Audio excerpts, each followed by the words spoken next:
Hey everyone, I just want to say a huge thank you to all of you for helping me reach 100 subscribers. I honestly couldn't have done this without your love, support, and constant encouragement. Every like, comment, and subscribe means a lot to me. Now let's keep this journey going. Our next target is 200 subscribers, and I know we can do it together. If you enjoy my content, don't forget to like, share, and subscribe. Let's grow as a family. Thank you once again.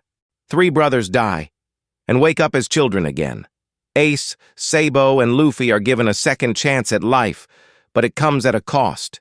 They return to the world younger, weaker, and surrounded by people who no longer remember who they once were. Their memories fade, their bonds are tested, and fate seems determined to separate them all over again. As they struggle through confusion, fear, and fragments of their past, the brothers must fight not just the world, but destiny itself, to stay together. Because even without memories, some bonds refuse to break. A powerful, emotional story about family, loss, and choosing each other. Again. Disclaimer. This story do not belong to me. The author is Second Chance, by MaskedPyro. Respect to author. Chapter 11, Saikai no Shima. The Strafuts stood there in silence. After the man said his name and hung up, they didn't know what to think or say. One thing was obvious though, they were all confused. The Sabo they knew was a 10-year-old with Ace and Luffy, and yet this man, who said he was 20, said he was Sabo. He was lying, right? Chopper stuttered, breaking the silence. I would believe so, Robin said quietly. But, how did he know about Sabo? Neither Ace nor Luffy mentioned him, so how did a stranger know about the kid? Nami questioned. He said he was there when they were young. Maybe that part was the truth. Brooke stated. He sounded like he knew a lot about them, so it has to be true. Sanji commented. But wouldn't he have been 10 years old as well back then? How did he remember? Usopp asked. Photographic memory. It was his reasoning, at least. Robin reminded. But why didn't Luffy tell us anything about his brothers? I mean, if we didn't meet Ace, then we wouldn't have known Luffy had a brother. Chopper asked. Do you want to share every bit of your past? Do you want to be reminded of every horrible moment, including your brother's death? Zoro questioned. Chopper immediately understood and put his head down sadly. He had lost someone and didn't want to remember the mon's death. It was too sad and he didn't want to talk about it. But I'm curious. The boys aren't related, so how are they brothers? Usopp asked. Adoption, most likely. Nami said bluntly. Stop asking stupid questions, Usopp. Sanji said. Sorry, Usopp apologized. He said the bros were headed to Saikai no Shima. Should we go? It might be a trap. Frankie asked. It's the best lead we've got. We have to go. Everyone ready the ship. We're headed to Saikai no Shima. Zoro ordered. Everyone nodded and immediately ran out of the room to do their parts.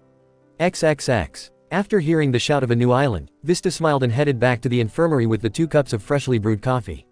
Quietly, he opened the door and saw everyone was awake. Marco, Thatch, Haruta, and Sabo all looked shocked. Luffy was pouting at Ace while he had his back to the younger, trying to hide a small blush. What did I miss? Vista asked, breaking the silence. Where have you been? Thatch shouted. I had to make a fresh batch of coffee. Vista replied. It does not take more than 30 minutes to do so, Yoi. Marco said before he took his mug from Vista and drank half of it instantly. A lot of people wanted coffee. More than usual, Vista explained. Thatch sighed and looked at the group around him, eyes stopping on Haruta. Oi, Haruta, wake up, Thatch said, waving his hand in front of the other commander's face. Huh, Haruta sounded. Don't space out like that. It's freaky, Thatch said. Whatever, Haruta muttered. On a different note, we've spotted land, Vista said with a smile. Really? Ace, Sabo, and Luffy shouted in excitement. Yes, we should be docking within the hour, Vista informed. Awesome, Luffy shouted before chanting the word, adventure, repeatedly. Luffy, calm down. Remember where you are, Sabo commanded, reminding the boy that they were still in the infirmary. Oh, sorry, Luffy whispered. Good, Sabo said with a smile. Oh, Ace, what do you think the island is gonna be like? Do you think it'll have a big forest like at home? Or maybe like the last island? I hope it's like home. I wanna run around, but I also wanna meet more people. Luffy rambled loudly, already forgetting what Sabo said. Don't know. I wouldn't mind some hunting though, Ace said. Yeah, I'm feeling kinda rusty, Sabo said with a smirk. We need to train more often now that I think about it. Ace muttered. He haven't been sparring a lot recently. Oh yeah, Sabo mumbled. We'll check out the island, spar a bit if it has a forest, explore a bit, and then come back and spar here if we can't there. Luffy said. Everyone looked to Luffy with wide eyes. Their first thought, Luffy having had another fit, was pushed aside when they realized his eyes were still childish ones instead of the hard and mature they were worried, or scared, of. What did you say, Yoi? Marco asked, still not believing the younger boy was saying this. Go to island. Spar if forest. Explore. Spar here if no forest. Luffy said as if speaking to a baby. Luffy, are you alright? Did you finally learn how to think? Ace asked slowly. I don't know. Did I? Luffy asked, confused. He's fine, Sabo said with a sweat drop. Everyone in the room, excluding Luffy and Sabo, all nodded while sweat dropping. An hour later, everyone was on deck and helping with docking the ship, except the brothers and Thatch. When the island had come into view, Ace, Sabo, and Luffy all started getting excited. The island looked a lot like what they had agreed would be the perfect place for them to visit. 1/3 forest, 1/3 mountain, and 1/3 plains. Although, the plains were mostly covered by a large city. When they had caught a glimpse at a giant boar at the edge of the forest, the boys were even happier. When they had finished docking, the boys had nearly jumped off and headed to the forest. Or so they would have if Thatch, Marco, and Vista hadn't grabbed them first. Ace was angry that they couldn't leave yet and started his attempt at attacking the man holding him, which turned out to be Marco. Sabo tried to stay calm but failed badly and started yelling at Vista to let him go. Luffy was the only one who stayed quiet and chose to just watch his brothers argue with the men. Thatch, you can put me down.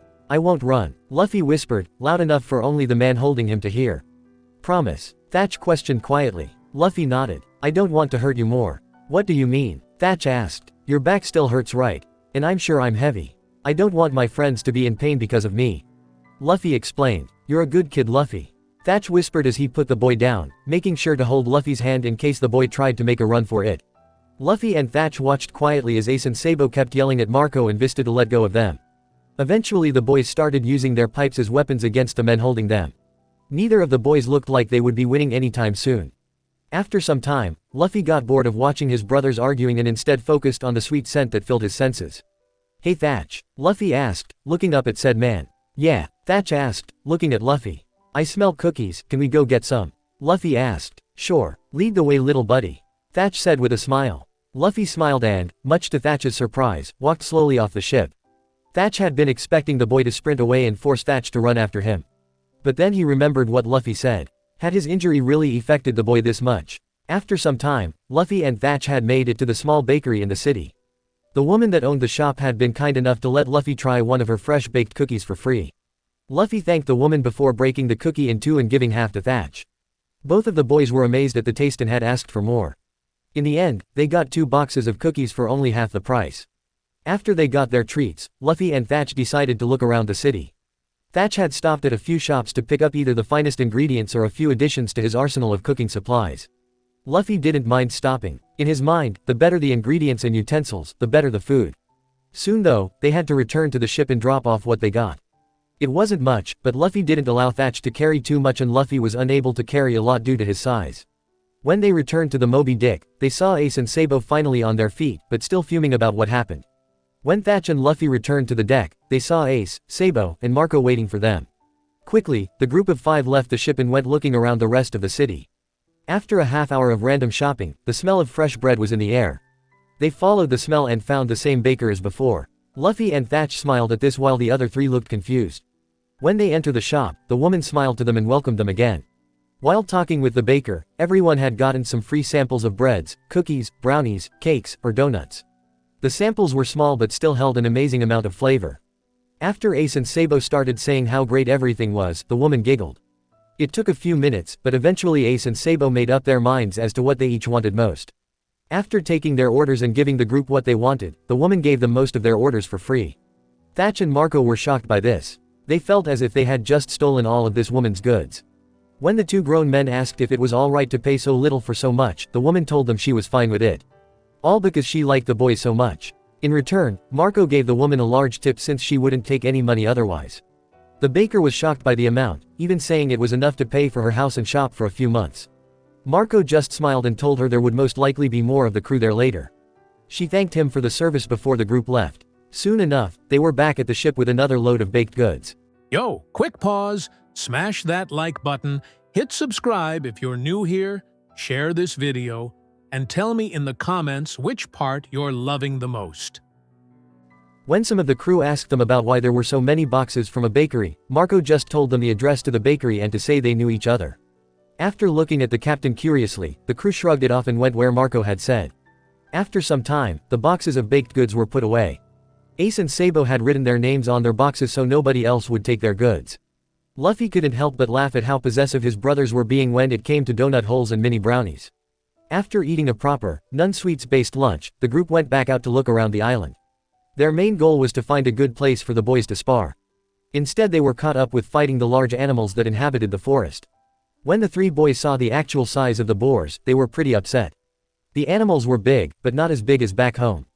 After an hour of fighting nothing but small fry that even Luffy could knock out, they had started to lose hope for the island's animal population. That is, until they finally found what the boys had been hoping for. In the middle of a clearing was a massive boar, nearly the size of the famed Tiger Lord back home. Once they saw its size, the boys started getting excited. Marco and Thatch looked on in worry as they saw the boys run at the massive beast. After a few minutes though, the men were surprised. The three boys had taken down the massive boar that was at least 10 times their size. Quickly the boys stopped their celebrating when they heard a familiar sound. A large river was nearby. Immediately, the boys ran to the river and found a good amount of crocodiles. After some searching, the three of them found which ones they each thought was the largest.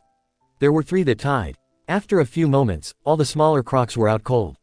All that was left were the 3 biggest. Each of the boys took the one they thought was larger. Within a minute, the 3 largest were laid side by side on the shore. It took a little while but in the end, they found out the only difference between the 3 was about an inch or 2. Surprisingly, Luffy's had been the largest. Very soon, Marco and Thatch came out of the bushes with the giant boar in tow. When the men saw all the dead or unconscious crocs, they were amazed. Then they saw the boys standing next to the 3 biggest crocs. After a few moments, they saw Luffy celebrating while Ace looked angry and Sabo was laughing at how he had gotten the smallest. The 2 men were impressed to say the least. When they realized how close it was to sunset, they decided to head back. The 3 boys each grabbed their own crocodile and started to drag the beasts towards the ship, Marco still dragging the boar. They couldn't help but think about how lucky they were to find another trail that led to the ship while avoiding the city. None of them wanted to explain how 3 small boys had caught such large animals. When they got back to the ship, they couldn't help but laugh. Everyone on deck had their jaws on the floor at the sight of the beasts. The second reason for the small group to laughing being the fact that most of the people on deck had a small bag from the bakery they visited earlier. Once they had put the beasts in a safe place, where it would wait to be cooked, they returned to the deck. Ace and Sabo immediately noticed 2 of the crew members holding their small boxes of goods. Instantly, the 2 pirates were attacked by the boys for stealing their food. Everyone was laughing but also felt sorry for the 2 men. But they should have known better. Once the 2 men were unconscious, and most likely would be for the next few hours, Ace and Sabo found that not even a crumb was left in their boxes. Quickly, Luffy told them about the cookies he and Thatch had bought. The 3 boys ran to the kitchen as fast as possible, hoping the treats would still be there. Sadly, when they arrived, they found 2 empty boxes of what used to hold cookies. Instantly, the 3 brothers were back on deck in front of Thatch and Marco. The boys asked if they could go back to the bakery and buy some padlocks while on the way, accidentally reminding Thatch of his personal note of adding locks to the boys' door. Without hesitation, Thatch agreed and took the boys back to the bakery while Marco scolded the crew. The baker immediately bowed to Thatch and the boys as they entered and gave them replacements to their stolen goods. The woman said everything was free because, in total, the crew might as well have paid for her house and shop for the next 10 years. They were all grateful to each other, the boys and Thatch for the goods and the woman for the money and business. On the way back to the ship, Ace and Sabo had been eating their goods so the food wouldn't get stolen again. A few blocks away from the bakery was a hardware shop. When they entered the shop, the first thing they saw was the vast array of tools which seemed like far more than what was necessary. Soon they found the shop owner and asked about padlocks. In the end, they walked out with a padlock for Ace and Luffy's trunks, 3 for their door, a few for some of the cabinets, and 1 for the fridge, a total of at least 6 locks. After saying how many they needed, the shop owner had given them 3 for free. Thatch couldn't help but think about how generous the people of this city were. When they got back to the ship, Ace and Sabo's boxes of goods were empty and both were smiling. When the 2 boys heard that the 2 men they beat up wouldn't wake until tomorrow, they were even happier.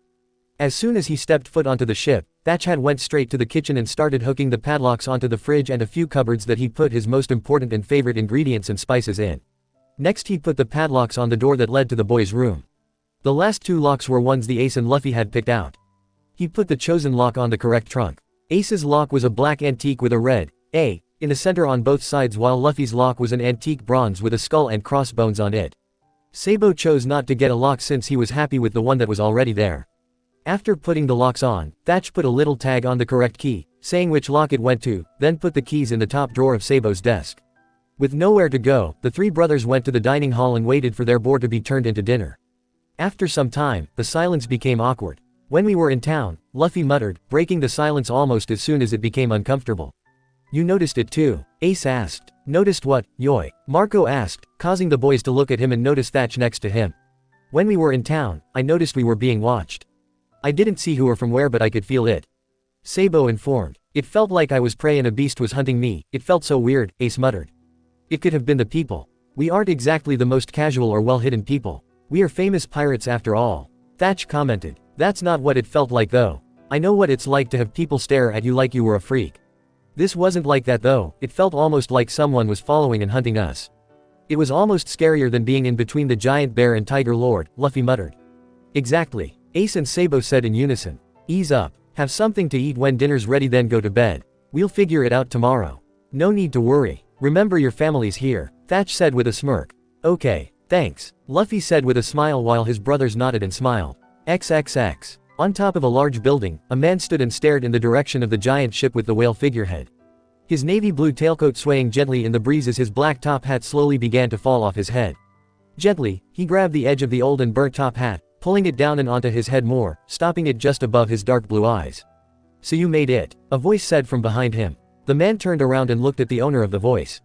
Koala, why didn't you tell me? He asked. Would you have believed me if I said I found younger versions of you and your brothers? Koala asked with a small smirk. It's my brothers we're speaking of. How does one get stabbed through the stomach with a poisonous hook and still survive? The man asked. Touché. But now that you've seen them, what do you think? Koala asked. My younger self truly is the odd one out. Ace and Luffy would know that isn't me. They're most likely being manipulated. I still don't understand how Ace had been brought back or how they were turned into kids and lost their memories. The man said. How do you explain the little you then? Koala asked curiously. Most likely a devil fruit. There have been some that allow the user to change their appearance. Even some that allow the user to change the age of someone else. We can't rule out that belief. There just isn't enough information at the moment to figure out the cause of this incident. The man said. True. Oh, and by the way, you're showing your origins through speech again, Sabo. Koala said teasingly. My apologies. My first 10 years, I was forced to learn how to use formal speech. Along with how often I've had to be formal in the past 10 years, it's become quite the bad habit. The man, Sabo, explained. Alright, can you try to lighten up on it? Sometimes it's hard to understand. Koala stated. I'd rather not attempt it. Especially after what happened last time. Sabo said. Last time? Koala asked. Sabo sighed. I attempted to stop my bad habit and wasn't able to give a true and convincing speech when it was needed. So, you're just doing this because it's fun and you know it annoys me, aren't you?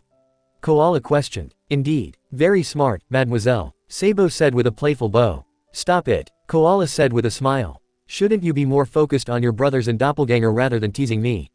They know I'm watching them. I made it fairly obvious. They'll most likely be hiding away for the rest of the night, then try and find me tomorrow.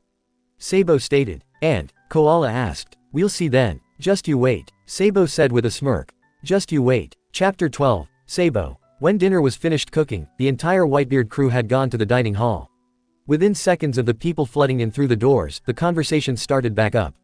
Everyone spoke about random things. Eventually some of the men started talking about cute girls they saw in the village, causing the women to get angry and punch them in the heads. After a few minutes, people started talking about the meat and how good it was. Everyone started yelling for more and asking Thatch where he got the great ingredients. Every time the question was brought up, Thatch just said for them to ask the three youngest members of the ship. Soon enough, there was a large crowd around the three boys. The boys looked at each other, all with bored expressions before shrugging. There's nothing to tell, the brothers said in unison, boredom lacing every word. What do you mean there's nothing to tell? I saw you three carrying huge animals by yourselves like it was nothing.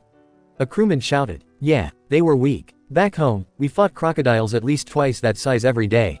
Yo, quick pause, smash that like button, hit subscribe if you're new here, share this video, and tell me in the comments which part you're loving the most.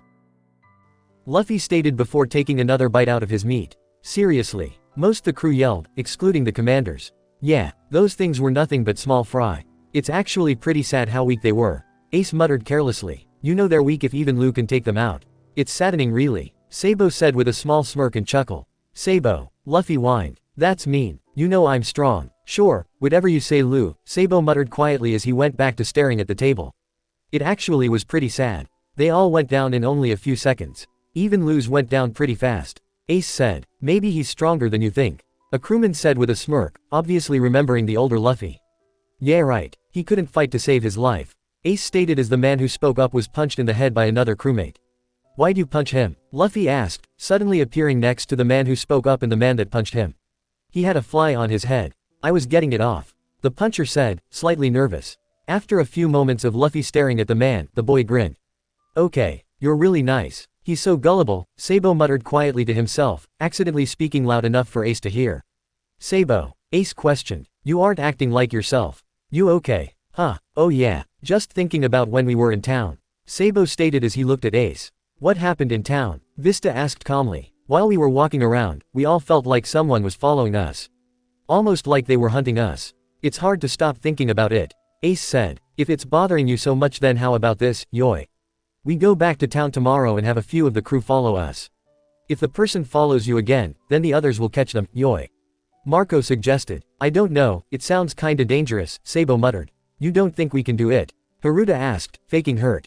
That's not it. I mean, Sabo stuttered before sighing. Don't worry about it, we'll be careful and make sure you don't get hurt or caught. Thatch informed as he walked through the crowd and up to the table. I think the only one we need to worry about, when it comes to injuries, is you Thatch. Sabo said with a smirk. Hey, not my fault your Gramps is crazy, Thatch pouted, causing everyone to laugh. After about an hour of talking about random topics, Sabo quietly stood from the table and left the room. The only ones who noticed were Ace, Luffy, Marco, and Thatch. All four deciding to stay instead of follow, believing the boy just wanted some privacy. He would have said something if he wanted to talk. The four thought in unison. XXX. Slowly and quietly, Sabo walked through the halls of the Moby Dick. His eyes glazed over with boredom and hidden annoyance as he inspected the lower levels. After some time, he was at the very back and in a small room he had found. He had claimed the room as his own on the first day they were there. He liked it mostly for the fact that it seemed nobody went that far into the ship.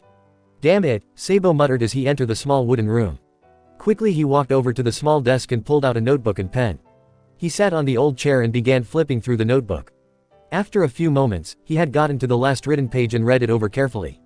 This isn't right, what did I miss? Sabo muttered in annoyance as he kept reading.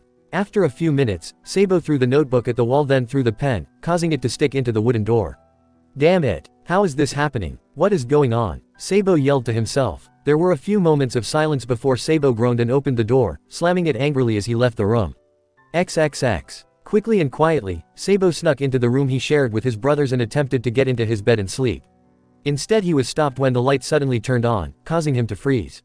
Sabo. Luffy called out from behind said boy. Where'd you go? What do you mean, Lou? Sabo asked slowly as he turned to the younger boy, instead coming face to face with Ace. We were having fun when all of a sudden you started spacing out. Then you left for no reason. What the hell? Ace questioned. I wasn't feeling that good and wanted some fresh air. That's all. Sabo stated. Then why did I see you going below deck? Luffy asked. Sabo sounded. I was worried and wanted to know what was wrong. I saw you heading below deck. What did you do down there, Sabo? Luffy questioned. Nothing. I was just taking a walk. Sabo said. I thought you said you weren't feeling good. Ace said with slight suspicion. Everyone was crowding us. I wasn't feeling well because of the cramped space. Sabo informed. Here's another question for you, why do you keep disappearing? Ace questioned. What do you mean? Sabo asked. Every once in a while, we want to talk to you or play or something, but we can never find you. Where do you go? Luffy asked. Nowhere. I just walk around. Now if you would please, I'm getting tired and I would like to sleep. Sabo said before turning around and walking over to his bed. Quickly, the blonde got into his bed and turned to face the wall, his back to the room's other two occupants. After a few moments, Ace sighed and went to his bed, laying so his back was to his brothers. Luffy stood in the center of the room and looked between his two brothers. Luffy sighed before getting into his bed and laying so he faced the ceiling. Good night, Luffy whispered. Night. Ace and Sabo muttered in unison by accident. For the next few minutes, there was nothing but silence as Luffy stared at the ceiling above him.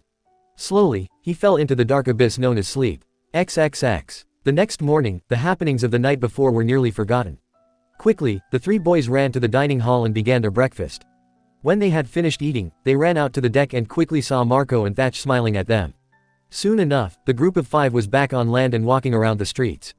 Quickly they found a craft store, a clothing store, a weaponsmith, and later the same baker as from the day before. When they got to the baker, they were all slightly saddened when they saw someone else working the shop instead of the woman from before. Excuse me, where's the woman from yesterday? Thatch asked. What woman? And what are you talking about? I'm the only person who works here and my shop was closed yesterday. The owner said. Then, who is that girl? Ace questioned quietly. You think she works with the guy who's following us? Sabo asked. Possibly. We don't have enough information on that just yet though, Yoi. Marco said before turning back to the shop owner. My apologies. Thank you for your time, Yoi. Quickly, the group left the shop and continued looking around. Every once in a while they would see something they thought was cool, or a shop they didn't see the day before and check it out. After an hour of walking around, they all felt as if they were being hunted. For the next 30 minutes, they acted as though they hadn't noticed and just kept walking around. XXX. After nearly 2 hours of following the small group, Vista and Haruta had decided now was the time to act. Quickly, the two ran across rooftops and easily caught up to the follower. When they had landed on the same roof as the follower, the man stood and faced them. He was dressed entirely in different shades of blue and slightly like a noble. The only things that weren't blue were his black top hat, which carried blue goggles, his white shirt and cravat, which were mostly covered by a navy blue tailcoat with rolled-up sleeves, and his black boots, which were barely covered by his navy blue pants. Even his eyes were the same color as his coat and pants. Good morning. Can I help you? The man said in a gentle voice as he bowed his head slightly. Why are you following them?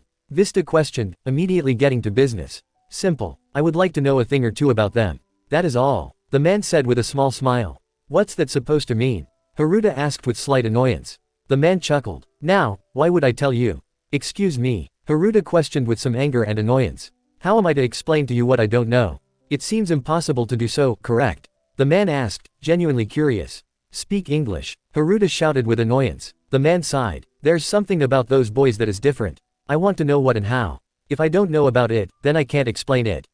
He said slowly. I'm not stupid. Haruta shouted with anger and was about to launch at the man but was stopped by Vista. What makes you think there's something different about them? Vista asked. Simple. That's Portgas D, Ace and Monkey D, Luffy when they were 10 and 7 years old. I would like to know how they are young again. I'd also like to know how Ace is alive. The man said. Who are you? How do you know them? Vista questioned. They're famous and their appearances haven't changed much. Along with the fact that I knew them when we were young, it's easy for me to tell it's them. Also, I'd prefer to keep my identity hidden seeing as how I'm not supposed to be known yet. The man said. If you aren't supposed to be known, then why are you talking now? Haruta asked, having calmed down some. Why indeed? The man said thoughtfully. You're just playing with us aren't you? Haruta questioned with annoyance. Perhaps I am. Perhaps I am not. The man said with a smirk. Screw you too, Haruta muttered causing the man to chuckle. My apologies. Those two always made me act differently I presume you could say. The man said apologetically. What do you mean by that? Vista questioned. Tell me, how many of you have changed due to simply knowing Ace? How many more have changed due to knowing Luffy? The man questioned with a knowing smile. Nearly everyone, Vista muttered in realization. Precisely. They have a strange ability, no. Whether you like it or not, those two can change you. The man said. You forgot Sabo. Haruta stated. Oh, care to inform me of him? The man questioned with a smirk. I thought you said you knew them, Haruta sighed before describing the boy in question. He's smart and is the only one who can actually control the other two. He's impressive. I chose to take that as a compliment. The man said with a smile. What? Haruta asked. Nothing. The man chuckled. If it's nothing then why say it? Vista questioned. Fair enough. I shall tell you. Really. If you can figure it out. The man said with a smirk, cutting off Haruta. I'm really starting to hate you. Haruta said. If you so strongly dislike me, then why are you holding back? You were supposed to catch me, correct? The man asked. Yes, we are and we will. Vista stated. Then how about I make it easier for you? The man suggested. How would you do that? Vista asked. Simple. The man said as he put his hands up and smiled. I surrender. Wait, what? Haruta questioned out of confusion. I surrender. Do with me what you wish. I'm your prisoner. The man stated, still smiling. Why? Haruta asked suspiciously. I would like to ask those boys a few questions. You won't allow me to do so unless locked up. Am I correct? The man asked. Correct. Vista said as he let go of Haruta and grabbed the man's arms, pulling them behind his back.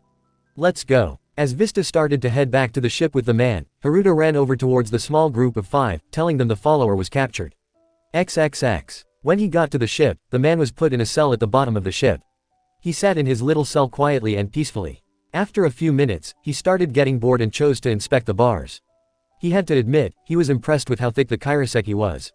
After a few moments of wondering how much it cost, he hit one bar multiple times near the top and bottom at lightning speed. After a few seconds of waiting, the bar fell over on its own and landed in the man's slightly outstretched hand. With the bar in his hand, he walked back over to the wall and sat against it. He quickly assessed how much of a weapon the bar would make and decided it was good enough.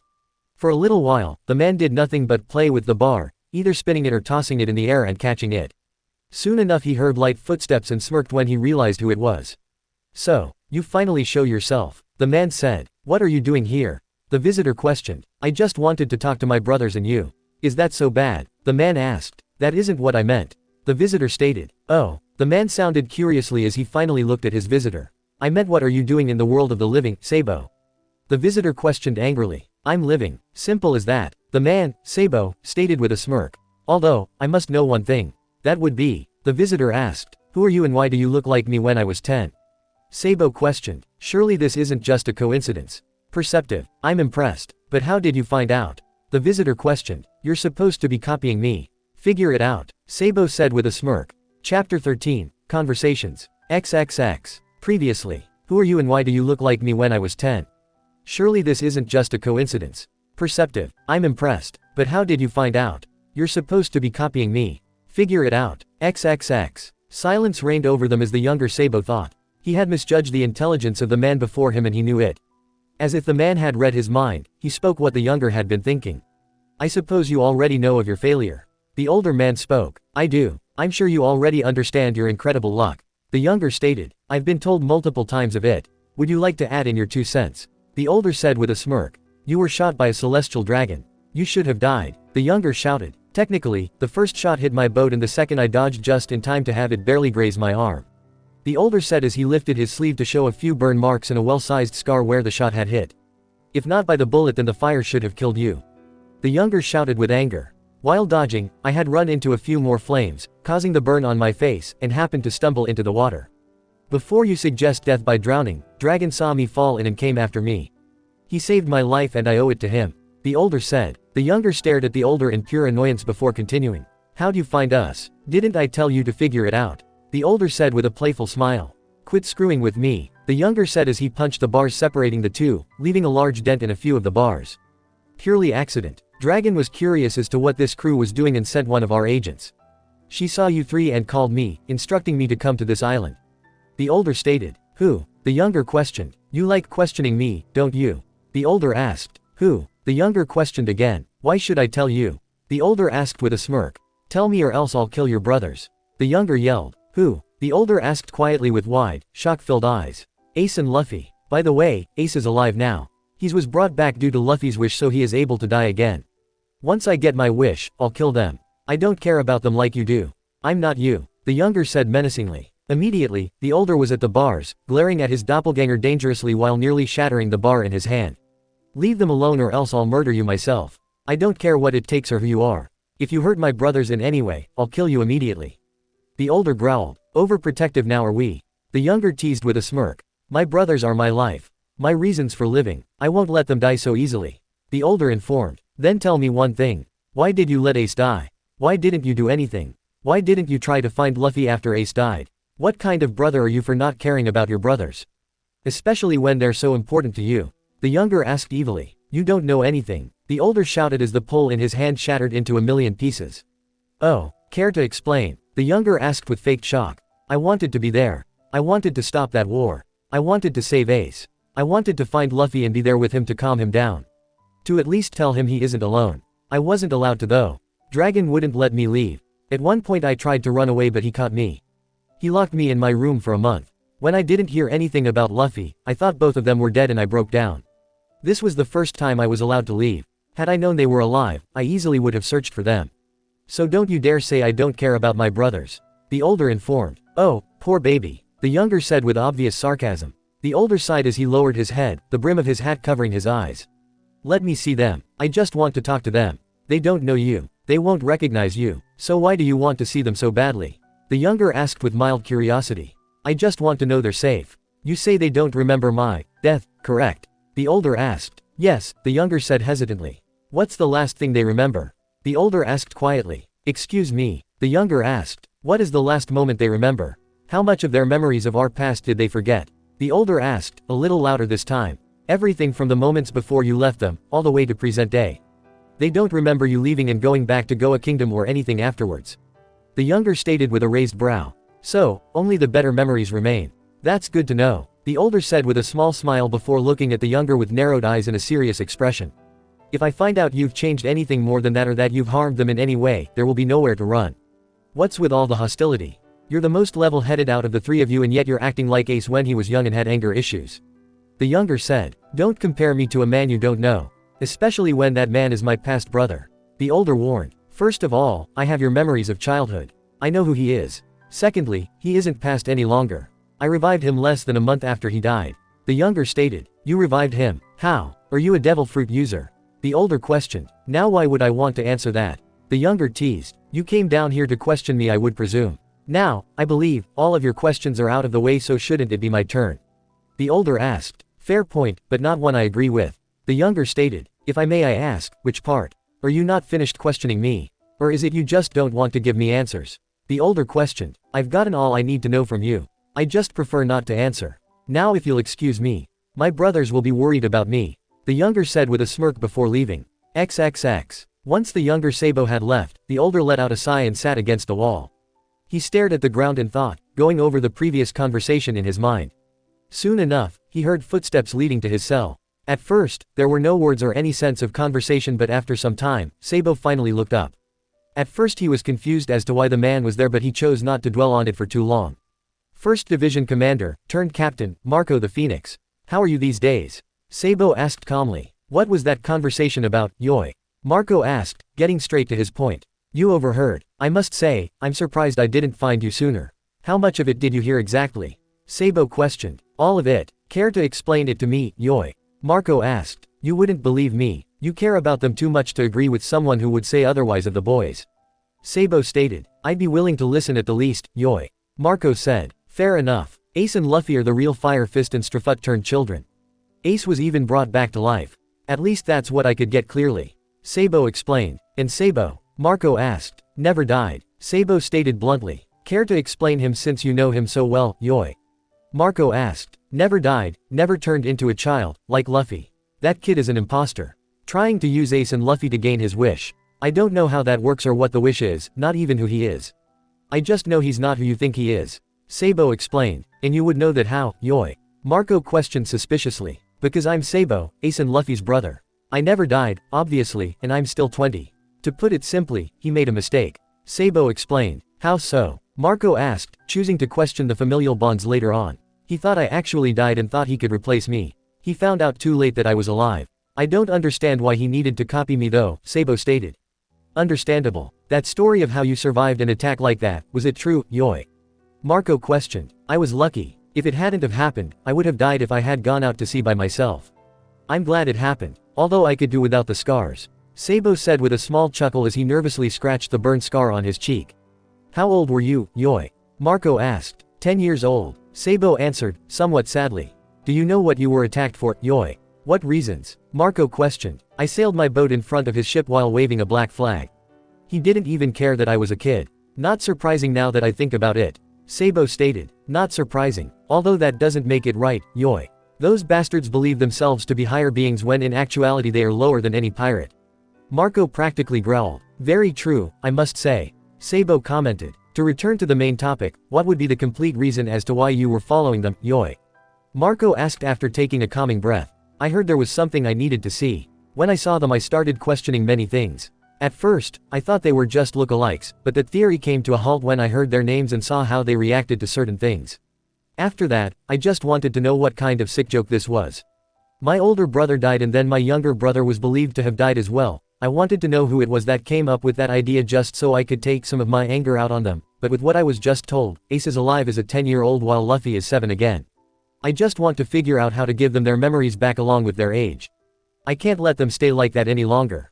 Sabo explained. I understand your point of view and that you are of no danger to us. I would let you out now but my crew is still skeptical of you. My apologies but it appears you will have to stay in there for the night, Yoi.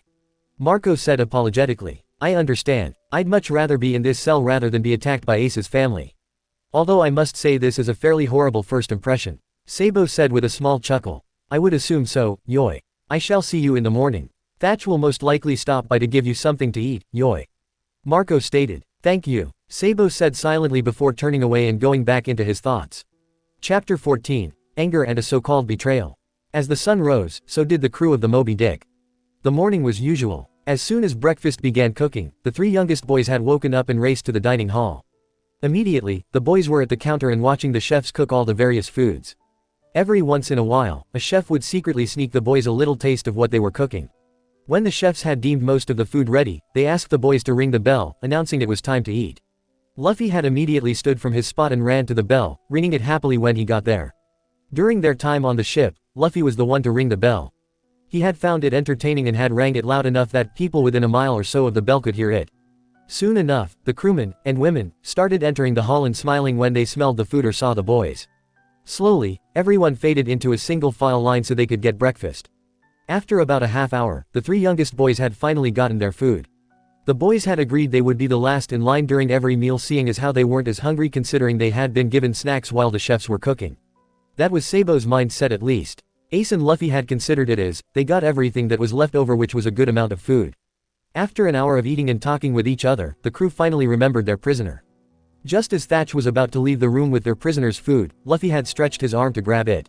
As Luffy's arm returned with a new plate in his hand, Sabo had reached up enough to grab the plate before the contents were eaten.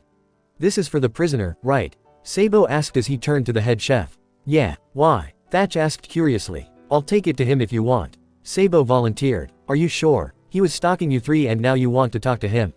Thatch questioned. "All I'm going to do is give him his food. I'm not going to talk to him unless I absolutely have to," Sabo said as he stood from his chair and started walking towards the door. "Just be careful around him, alright?" Thatch asked worriedly. "Don't worry," Sabo said with a smile before leaving the room. XXX. After 30 minutes of the young blonde not returning, the crew started worrying. Soon enough, Thatch, Vista, Haruta, Ace, and Luffy all went to find the young noble. Almost as soon as they left the room, they started running to the cells. Once they got to the staircase leading to the cells, they all saw Sabo lying face down and unconscious on the stairs. Immediately, they all started panicking and ran to the boy. Vista quickly picked him up and turned him over. The large man and the ones around him were shocked to see the condition the boy was in. Sabo looked to have been beaten pretty badly. He had a black eye and small nosebleed, which seemed to have stopped, along with a cut on his lip. His arms and legs had small cuts, scratches, scrapes, and bruises. A well-sized bruise on his neck. His blue clothing having small hints of crimson on them. His face slightly contorted into one of pain. "Sabo," Thatch muttered, feeling a tinge of guilt for letting the boy go on his own.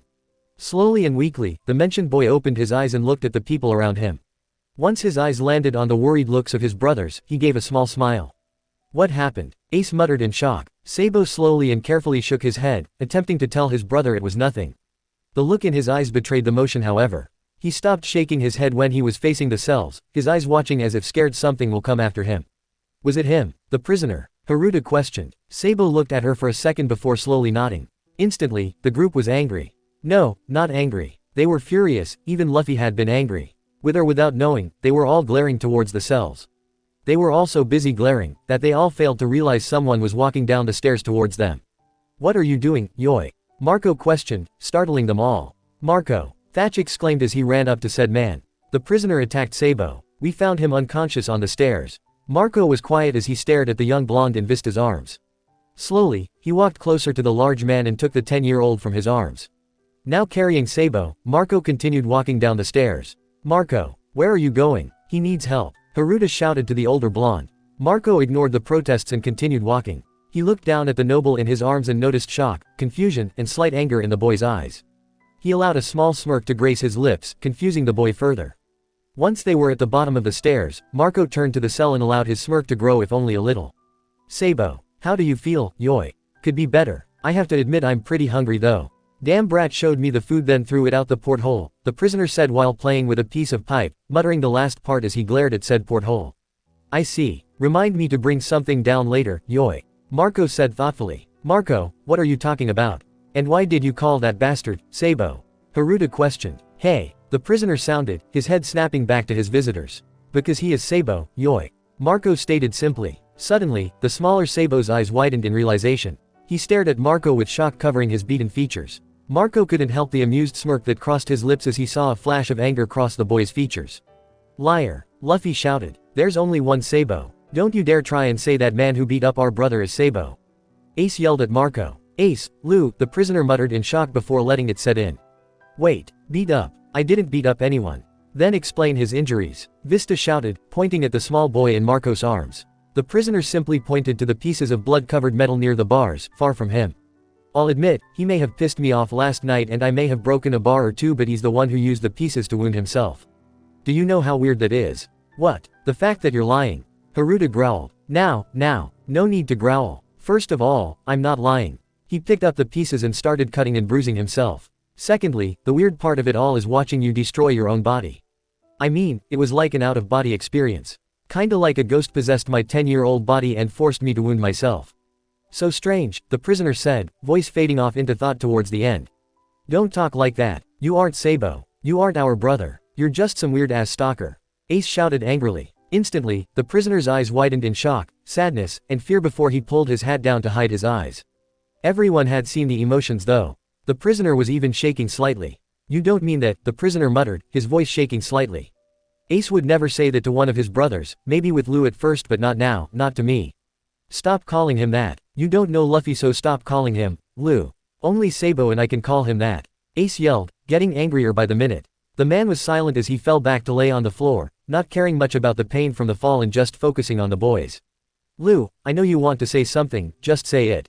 You feel the same as Ace, right? He muttered just loud enough for the room's occupants to hear. I said stop calling him that. Ace shouted, interrupting the younger Raven. You've always had great instincts. Maybe not that much brain power, but you could always tell when a person was good or bad. So what do you think of me? The prisoner asked, ignoring Ace, as he slightly turned his head towards Luffy, his hat still shadowing his eyes. I don't know, you seem familiar but, I don't know how. But I do know one thing. I feel like I can trust you. Luffy said, smiling at the end. Luffy, Ace shouted in slight anger and shock. Ace, you and your trust issues need to calm down. The prisoner said with a small chuckle. You stay out of this. Ace yelled angrily at the prisoner. You really shouldn't act so calm with him just yet, Yoi. Considering just yesterday you were a stalker. Marco reminded. Oh yeah, the prisoner said as he turned his head towards Marco, his eyes still not showing. You mind putting him down? It's a little weird seeing that. I'd be happy to, Yoi. Marco said as he walked over to a smaller cell that was across from the prisoner and dropped the boy inside before locking it. Marco, Thatch, Vista, Haruta, and Ace all yelled while Luffy continued staring at the prisoner with curious eyes. Slowly, Luffy walked up to the prisoner's cell and stared at him carefully. He was about to touch the bars when the prisoner put up his hand and stopped the young straw hat wearer. These bars are kairoseki. Pretty strong too. I'd prefer you not get hurt. The prisoner said kindly. Who are you? Luffy unknowingly asked. Like Marco said, my name is Sabo. The prisoner said as he sat up and looked fully at Luffy, his dark blue eyes finally being revealed. When Luffy saw those eyes, he felt like he was going to cry. Those dark blue orbs were practically glowing with kindness and familiarity. He didn't know why, but he felt like he knew those eyes. They were a little dark shade of blue than Sabo's eyes, and he had to admit it was a better shade. Sabo, Luffy muttered softly, almost as if testing if the name fit the man. The prisoner smiled kindly at the young Raven. He missed his little brother and knew he would meet him again. He just never expected to meet the boy when he was a child still. He could still see the innocence in the boy's eyes that was there 10 years prior. Luffy, completely dazed and still staring at the man's eyes, reached out again. His small rubbery hand grazed the bars, causing him to get weak and quickly pull his hand back. When he saw worry in those dark blue orbs, he blushed lightly in embarrassment. I warned you, didn't I? The prisoner asked with a kind tone as he stood and walked over to the boy. Quickly, the prisoner hit certain spots on two of the poles and gently pulled on them. When the bars came off, there was a hole in the cell large enough for the man to walk out. Immediately, the three commanders were on guard and waiting for him to come out and try to escape. Much to their surprise, the prisoner had returned to where he had been sitting and tossed the bars to the side. He sat cross-legged as he leaned against the wall and looked at Luffy with a small smile before patting the spot next to him, inviting the boy in. Without a second thought, Luffy ran in and stood in front of the noble-looking prisoner. He stared at the man for a little while before staring intently at the top hat. Noticing where the boy's gaze landed, the prisoner took off his hat and put it in front of the young Raven. Look familiar? He asked simply. Yeah, that's Sabo's hat and goggles. Why do they look so old and beat up? Luffy asked innocently. I've had this hat for over 10 years. It's carried all of my adventures. A lot can happen in that amount of time. The prisoner stated with a fond smile, remembering a few of his favorite moments. Cool, Luffy exclaimed. Oi, get out of there, Luffy. You can't trust that prisoner. Ace said while glaring at the man. Okay, I know you won't call me by my name, and I'd much prefer you not call me prisoner. Please address me as Hatter, if not by my name. The prisoner said before mentally slapping himself when seeing Ace's confused look. Why, Hatter, Yoi. Marco asked. A lot of people know me as Mad Hatter. It's easier to call me Hatter. The prisoner, Hatter, said. Understandable. Marco commented. How are you taking this so lightly? Thatch questioned in shock, confusion, and anger. I spoke to him last night. I'd say I know almost as much as he does about this whole situation, yoi. Marco informed calmly. What's he mean? Luffy asked Hatter innocently. You wouldn't understand. Don't worry about it just yet. But I'll be sure to tell you when I figure it all out. Hatter said with a smile as he put his hat next to him. Luffy nodded before smiling. Once noticing the hat was moved, Luffy took his chance and sat in Hatter's lap. He had his legs crossed as well with his hands on his knees and was leaning against Hatter's chest. Once feeling the somehow familiar warmth, Luffy snuggled in a little closer. Hatter looked at the boy with some surprise before relaxing and letting the boy do as he wished. He leaned his head against the wall behind him and closed his eyes momentarily, remembering the last time the small raven and he had sat like so. I never thought we would do this again. The last time we sat like this was after I had fished you out of the river for the third time that day. You wouldn't calm down any other way. Hatter said with a small chuckle at the end. Yeah, it was really nice. But then Ace came out and got upset because he thought we were ignoring him. Luffy said in a slightly deeper voice before laughing. Oh yeah, I forgot about that. We started picking on him and it ended with him chasing us for 3 hours. Hatter said before laughing as well. Remember all the times we played Connect the Freckles? Luffy asked between bits of laughter. Remember how we never won because Ace would beat us up? That game was funny but always ended painfully. Hatter said as he and Luffy shuddered lightly at the thought. It was worse when it was just me and Ace. I'd get close and all of a sudden he's awake and angry. He had been out cold for an hour once and I was bored. As soon as I took a step towards him with that marker, he woke up. It wasn't fair. Luffy whined, his voice getting slightly deeper again. Why would you play alone? We couldn't win when it was both of us. Hatter exclaimed. You were already gone. You had already been gone for a year, Luffy said sadly. What? Hatter muttered in shock as he looked down at the young raven. He instantly noticed the boy looking at him both sadly and happily. The boy's eyes were flashing with happiness, sadness, slight loneliness, knowledge, and maturity. They didn't belong to a 7-year-old. Even a 7-year-old noble didn't have those eyes. We missed you, Sabo, more than you could ever know. I cried for a week, Ace even cried. But, now you're back. Promise you'll stay this time. Promise you won't leave us like that again. At least give us a warning before you disappear. Luffy practically begged. Lou, Hatter muttered in shock. From what his impersonator had told him, the boys had no memories of their life beyond a certain point. So how did Luffy remember that? Please Sabo. I don't want to lose my brothers again. I want at least one to be there, Luffy muttered sadly. Hatter stared at the small raven for a moment before pulling him into a hug. I promise. I won't up and leave ever again. I won't put you through that ever again, Lou. Thank you. Sabo, please fix this. Something's stopping me from taking control of my body for too long. I can barely do this much, I want to go back. Now that I know you're alive, I want to go back to how things were and back to my crew. Luffy whispered so that only Hatter could hear. I'm trying. How about, when this is over, we all have a huge party and feast. You, me, Ace, your crew, and all of this crew. It'll be a huge party for your guys' return. Hatter whispered with a smile. Sounds awesome. I can't wait. I have to go now, my control's slipping. I'll see you soon. Sabo and Ace will be there too. Luffy whispered with one last hug before closing his eyes and letting his control fade. It was good talking to you again, Lou, Hatter muttered at the last second before placing the boy in his lap again like nothing changed. The hell was that? Ace shouted before running into the cell and grabbing Luffy, pulling him away from Hatter. Just a little conversation, Hatter sighed before muttering. I have to admit, he's gotten smarter. What did you say? Ace nearly growled. Nothing at all, Hatter said simply. Ace, what's going on? Luffy asked confusedly, his eyes now open and shining innocently. Nothing, Lou. He's just messing with you, Ace said in a slightly calmer tone. But he's not like that, Luffy stated. You don't know that, Lou, Ace stated, calming down more. Yeah I do. I don't know how, but I know he's nice. He's like you, Ace, Luffy said with a smile. What's that supposed to mean? Ace questioned, getting slightly angrier. I can't help but trust him. He's nice and fun and caring like you, Luffy said with a grin, catching everyone off guard. Everyone in the room stood frozen as they let Luffy's comment sink in. Especially Ace. Taking it as his chance, Luffy once again walked over to Hatter and sat on his lap like before. Once comfortable, Luffy looked up at Hatter and grinned at him. Hatter couldn't help but smile back before looking at Ace's still shocked face. I promise. You guys will be back to normal soon.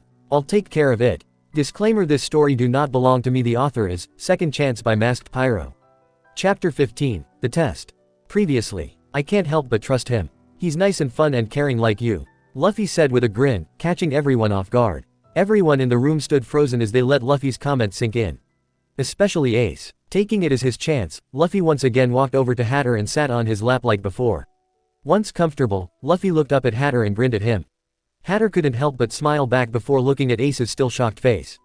I promise, you guys will be back to normal soon. I'll take care of it. XXX. They all sat there, unknowingly staring at Hatter and Luffy as they smiled at each other as if they had been friends for years. Everyone was silent, not even sound from the rest of the ship made it to their ears. After a few minutes, a voice rang out in the room. Why you say you're me, P prove it. Sabo stuttered from his cell across from Hatter's. How do you suggest? Hatter asked. Tell me something only Sabo and I know. Ace shouted. Hatter sounded as he thought of something that even Luffy didn't know. He doesn't know anything. I got it. Hatter shouted by accident, unknowingly cutting off Sabo. Shortly before we met Lu, Ace and I were sparring and it turned into a fight. We started going all out. It ended with Ace hitting me in the face, knocking out my tooth, and nearly breaking my ankle. In return, I hit Ace's leg with my pipe. It left a scar on the outside of his left thigh. He never told Dayton since it was easy to hide. By the time we actually took a liking to Lu, our wounds were healed and we didn't need to bring it up. What? Is that true, Ace? Luffy yelled in surprise as he turned to face said boy. How did you know that? Ace silently questioned in shock, unconsciously moving his hand onto his left thigh. I was there. I caused it even. Sorry about that by the way. Hatter said offhandedly. Don't worry about it, Ace muttered. Why you're kidding me, even you believe him, Ace. Sabo stuttered. Wah, no. It's just. Ace stuttered before sighing. Nobody knew about that, so how would he? Damn it, he even looks kinda like you Sabo. That's because I am Sabo, Hatter muttered under his breath causing Luffy to giggle. You're funny, Luffy said, looking up at Hatter again. Thanks Lu, Hatter said with a smile as he ruffled Luffy's hair. Quit saying you're me. Sabo shouted as he tried to move closer to the bars. Please, calm down Sabo, you don't need to make your wounds worse. Please Marco, let us take him to the infirmary. Vista begged. No. Not until we get answers, Yoi. Marco stated. What answers? What are you talking about Marco? Thatch questioned. How about you ask the kid, Yoi? Marco suggested as he turned to Sabo. Ask him what? We already know who he is. Haruta shouted. Or do we? Marco shouted. I heard them talking last night, Yoi. He was acting completely different. I recall hearing him say once he got his wish, he would kill both Ace and Luffy. It's a sad day when a stranger cares more about two boys than their own brother does, Yoi. Care to explain? What? You're kidding, right Marco? Luffy questioned, slowly getting closer to Hatter. I wish he was, Hatter said sadly as he hugged Luffy comfortingly.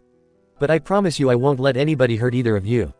I don't want to lose both of you this time. This time? Luffy questioned. It's nothing. Don't worry about it, Hatter muttered sadly. So you overheard. I guess the charade is useless now. Sabo said seriously as he stood with ease, his wounds vanishing instantly.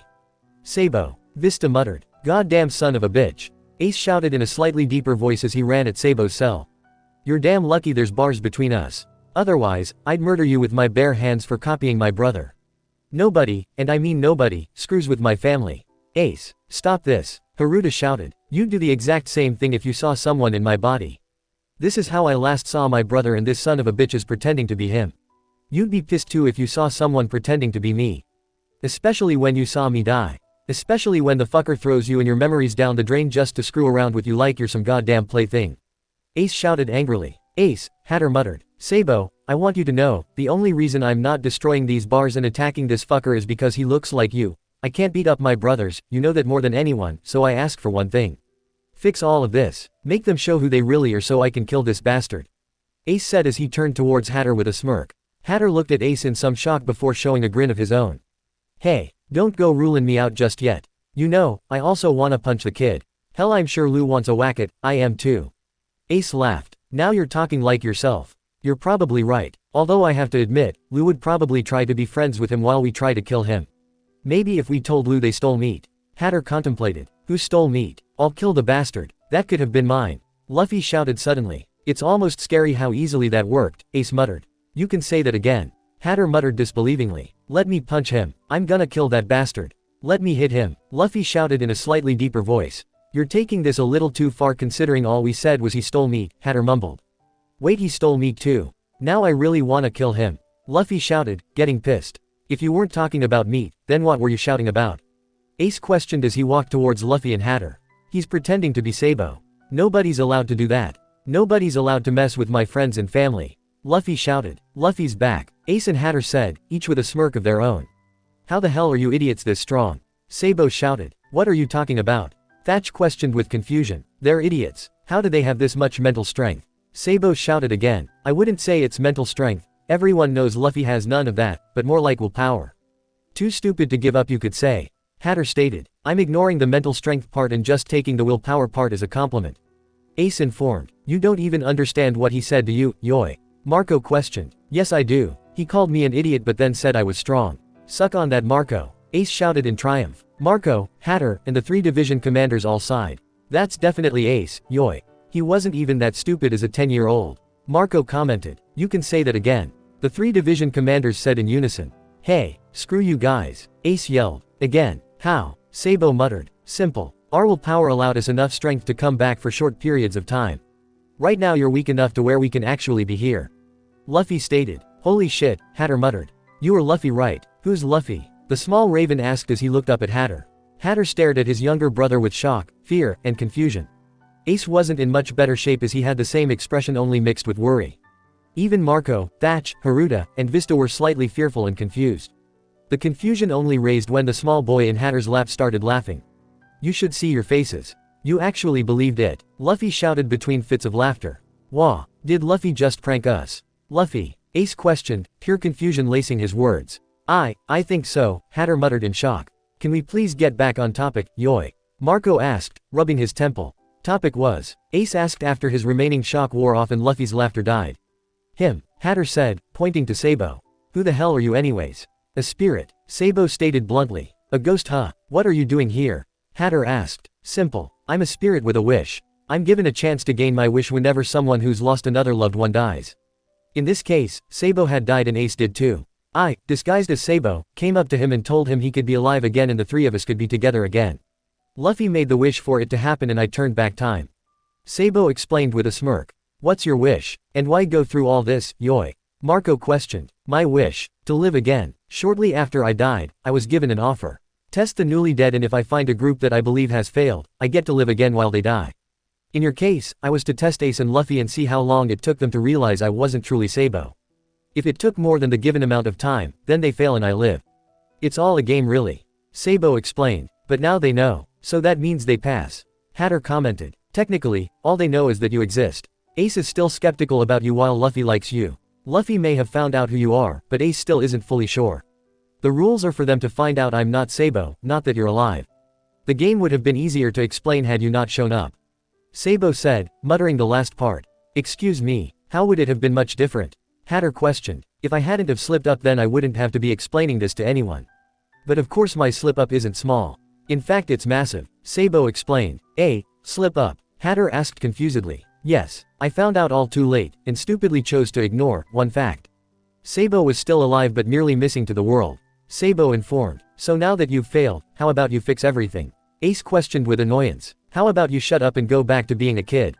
You aren't paying attention anyways and we're still playing the game. Sabo suggested in a monotone voice. Sabo snapped his fingers and listened as the sound echoed off the walls. When the echo finally faded, Ace and Luffy's eyes widened as they froze. For a few moments, it seemed the boys even stopped breathing. Suddenly, their eyes faded shut before they collapsed. Before Ace could hit the ground, Hatter had caught him and was now holding both of his brothers. Ace, Luffy, Hatter called out as he shook said boys in an attempt to wake them. What did you do? Haruta questioned, turning to Sabo. Oh, nothing, merely took their strength away and allowed their younger minds to return. They were annoying, Sabo stated with a smirk. Bring them back, turn them back into their normal selves. Hatter shouted, glaring dangerously at Sabo. Why should I? Sabo asked with a mischievous smirk. You will or else, Vista commanded. Or else what? Remember you can't hurt me. First of all, I'm a spirit.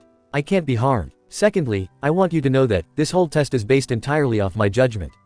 If I say they pass, then they do. If I say they fail, then they die.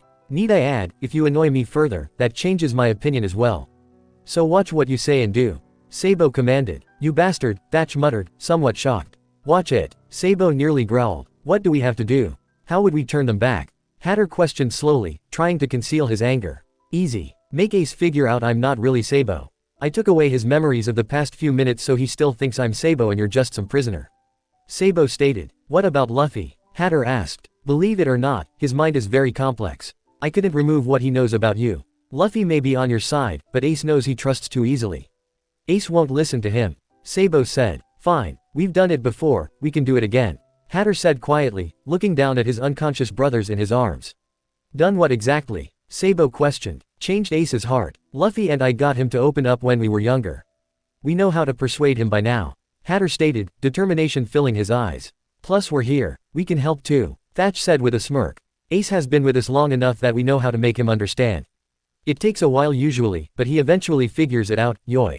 Marco added. Prove it. You say you know him well, but he's different. You thought he was untrusting as an adult. You have no idea how bad it was when he was younger. Sabo stated. There can't be too much of a difference. Vista muttered. The difference is huge. Hatter informed as he looked up at the division commanders and captain. Ace trusted nobody. It took almost a year to get him to trust me and about the same amount of time to trust Lou. Eventually he started trusting people only because Luffy and I did. I don't even know if he stopped trusting people or kept trying after I left. Well, obviously he learned to trust people seeing as how he's part of the family. Thatch said. True. Hatter muttered. Suddenly, a groan echoed throughout the room. Everyone looked in the direction the sound came from and saw Ace walking up. The freckled raven looked around with blurry eyes, trying to remember where he was. Soon his eyes landed on Luffy and then Hatter. He blinked a few times to clear his vision and went wide-eyed when he realized who it was. Let go of me. Let go of Luffy. Ace shouted in a higher-pitched voice as he struggled to get out of Hatter's grasp. Quickly, Hatter let go of Ace, allowing the freckled raven to leave his grasp. As soon as he was free, Ace grabbed Luffy and pulled him away from Hatter. He quickly hid the younger raven behind his back before glaring dangerously at Hatter. I don't know who you are and I don't care. Leave my little brother alone. Ace shouted protectively and angrily. Ace, Hatter muttered. Shut up. Don't say my name like that, you stalker. Ace yelled. Ace, you need to calm down, yoi. Marco said. What the hell's wrong with you guys? Why are you protecting him? He's a stalker and hurt Sabo. Ace questioned. Look at him. Sabo's fine Ace. Thatch commented. What are you talking about? Ace asked. They all turned to Sabo and saw he was on the ground, injured. Blood, cuts, and bruises covered his skin and clothes. He was sitting against the bars, panting heavily and nearly wheezing. He opened his eyes slowly and looked at Ace, almost as if begging for help. Take him to a doctor or something, goddamn it.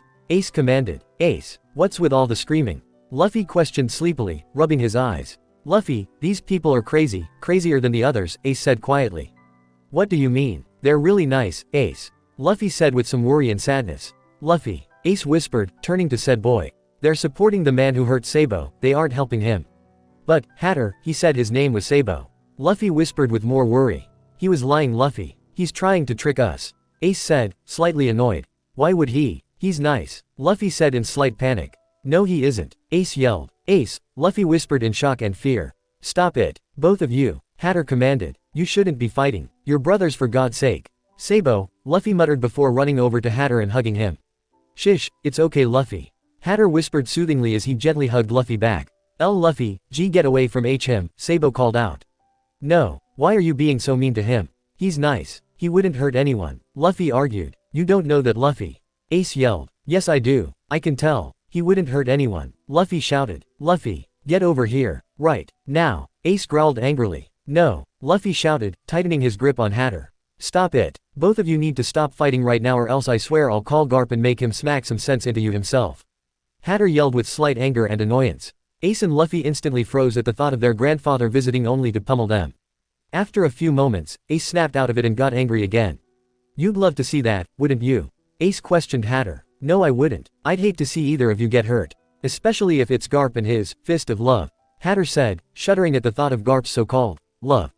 How do you know about that? Ace asked. What? His fists. I found out about them 10 years ago.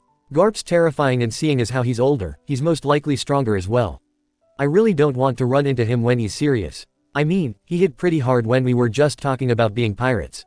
Imagine how strong he'd hit now, Hatter said thoughtfully with another shudder. 10 years ago. Now that I think about it, the old man did seem older, he shouldn't have aged that much in only a few months, Ace muttered to himself but everyone still heard. Did he look about 10 years older to you? Hatter tried. Yeah, kinda, Ace whispered before looking at Hatter. How did you? Ace's voice faded out as he closely looked at the man holding Luffy. He dressed somewhat like how Sabo did. Not really nobility but not a commoner. Most of his outfit was the same coloring as Sabo's clothes. Then he got to the man's face. He had the same dark blue eyes that Sabo had, but slightly darker. His features were much the same if you ignored the burn mark running across his left eye. He even had the same hat, although it looked much more worn out. Sabo, Ace questioned slowly and quietly. Hatter smirked and nodded slightly. It's about time you figured it out. But, how? Sabo's right there. Ace wondered as he looked over to Sabo. Are we in the future or something? Yes and no, Thatch stated. What does that mean? Ace asked with annoyance. It means, someone turned you into a kid and took your memories away, yoy. Marco explained. You think you're in a certain time period but you aren't and it feels like you're in the future. I think I understand. Wait, then how come there are two Sabos? And why is only one a kid? Ace questioned. That's what we're trying to figure out. Only you and Luffy really knew Sabo, so we need you two to tell us which one is really him. Pay close attention and think about the past few days. Have you noticed the younger Sabo acting different at all? Haruta asked. Ace was quiet for a moment as he thought. Just as Ace opened his mouth to say something, Luffy cut him off. I like Big Sabo. Little Sabo's been meaner. Like, Ace kind of mean. Hey, Ace shouted before running over and hitting Luffy on the head, causing Hatter to sigh. Don't go cutting me off then calling me mean. Sorry, Luffy apologized as he held the new bump on his head and tried to hold back tears. Ace sighed as he turned back to Marco. As much as I hate to say it, Luffy's right. Sabo's been acting different, a little meaner and more secretive. We always told each other everything. No matter what, but he's been keeping secrets and lying. So, what do you think? Vista asked carefully. It's hard but at the same time it's easy. I don't know about the big guy but Sabo's also been acting different. I hate to say it but, something's telling me it's the little Sabo who's a fake. Ace explained. What? Sabo questioned, his eyes wide in shock. I don't know why but, it feels like there's a voice in my head yelling at me. Saying, the kid's a fake, dumbass. Ace said. How? Sabo stuttered, having a hard time figuring it out. How about I explain it? You lose. Hatter said with a smirk. What are you talking about? Ace questioned. That, Sabo, is a fake, meant to copy me. He's a ghost in disguise. He turned this into a game to see if you could figure it out. Apparently he thought you were dumber than you really are. Hatter explained. So, I got it right? Ace asked. Yup, Hatter stated simply. Slowly, laughter filled the room, starting out as a simple chuckle then fading into something maniacal. The laughter echoed off the walls almost menacingly. Everyone in the room eventually turned their heads towards the source. Sabo. Immediately, Sabo stopped laughing. Congratulations, you get to live a little longer. The voice that came from Sabo's mouth sounded somewhat like that of a teenage girl. Luffy's eyes slightly widened when he noticed the voice was familiar. A second later, Luffy's eyes were as wide as could be when he realized who it belonged to. Just before he could confront the spirit, a bright white light enveloped the entire room. Chapter 16, Ghosts. Previously. Slowly, laughter filled the room, starting out as a simple chuckle then fading into something maniacal. The laughter echoed off the walls almost menacingly. Everyone in the room eventually turned their heads towards the source. Sabo. Immediately, Sabo stopped laughing. Congratulations, you get to live a little longer. The voice that came from Sabo's mouth sounded somewhat like that of a teenage girl. Luffy's eyes slightly widened when he noticed the voice was familiar. A second later, Luffy's eyes were as wide as could be when he realized who it belonged to. Just before he could confront the spirit, a bright white light enveloped the entire room. XXX. When the light finally faded, everyone looked around the room. Everything was still in place except a few things. The cell Hatter had previously been trapped in, was now fixed, no bars laying on the ground, the giant hole in the side having been put back together. Hatter was still outside of the cage, kneeling down and holding Ace and Luffy close in an attempt to cover their eyes from the light. Marco and Thatch had their arms raised over their eyes to shield out the light. Vista was standing in front of Haruta with his back to the source of the light, covering both of them. But the most noticeable difference was the fact that Sabo was no longer there and his cage had another. Slowly, everyone opened their eyes, Hatter letting go of Ace and Luffy allowing them to turn around, Marco and Thatch putting their arms down, and Vista turning and moving so Haruta could see. When they all looked at the cell, they scanned over its new inhabitant. It was a girl, about 16 years old, sitting cross-legged with her head leaning on her fist. She had bright azure blue eyes and a soft, warm smile. Her hair was light brown on the top and slowly faded to a darker shade, a dark brown at just past her shoulders where her hair was cut. Her hair was wavy, framed her face perfectly, and was decorated with a small braid on the right side of her head. She had black waist-height pants that went to her ankles and had a few tears here and there. She was wearing a short and tight white shirt with a heart that had an angel wing and half a halo on one side and a blood-red bat wing, red scales, and a bloody horn on the other side with the letters, HAHD, underneath. On top of the shirt was a denim jacket that fit her hourglass shape perfectly. From what could be seen, it seemed she was wearing a pair of red, black, and white sneakers. She looked at each of the room's inhabitants carefully before stopping and smiling gently at Luffy. After a few moments, she looked away from the young raven and at her hands. She stared at a red and black bracelet that was decorated with a small dream catcher before looking to her other arm. Gently she pet the red heart and traced the stitches on it before tracing out the angel wings behind it. Alright. The girl spoke, her voice soft and gentle. Slowly, she stood up and stretched her arms and back. She brushed a few strands of hair out of her face before looking at everyone again. This time, her eyes stopped on Thatch before she let out a small giggle.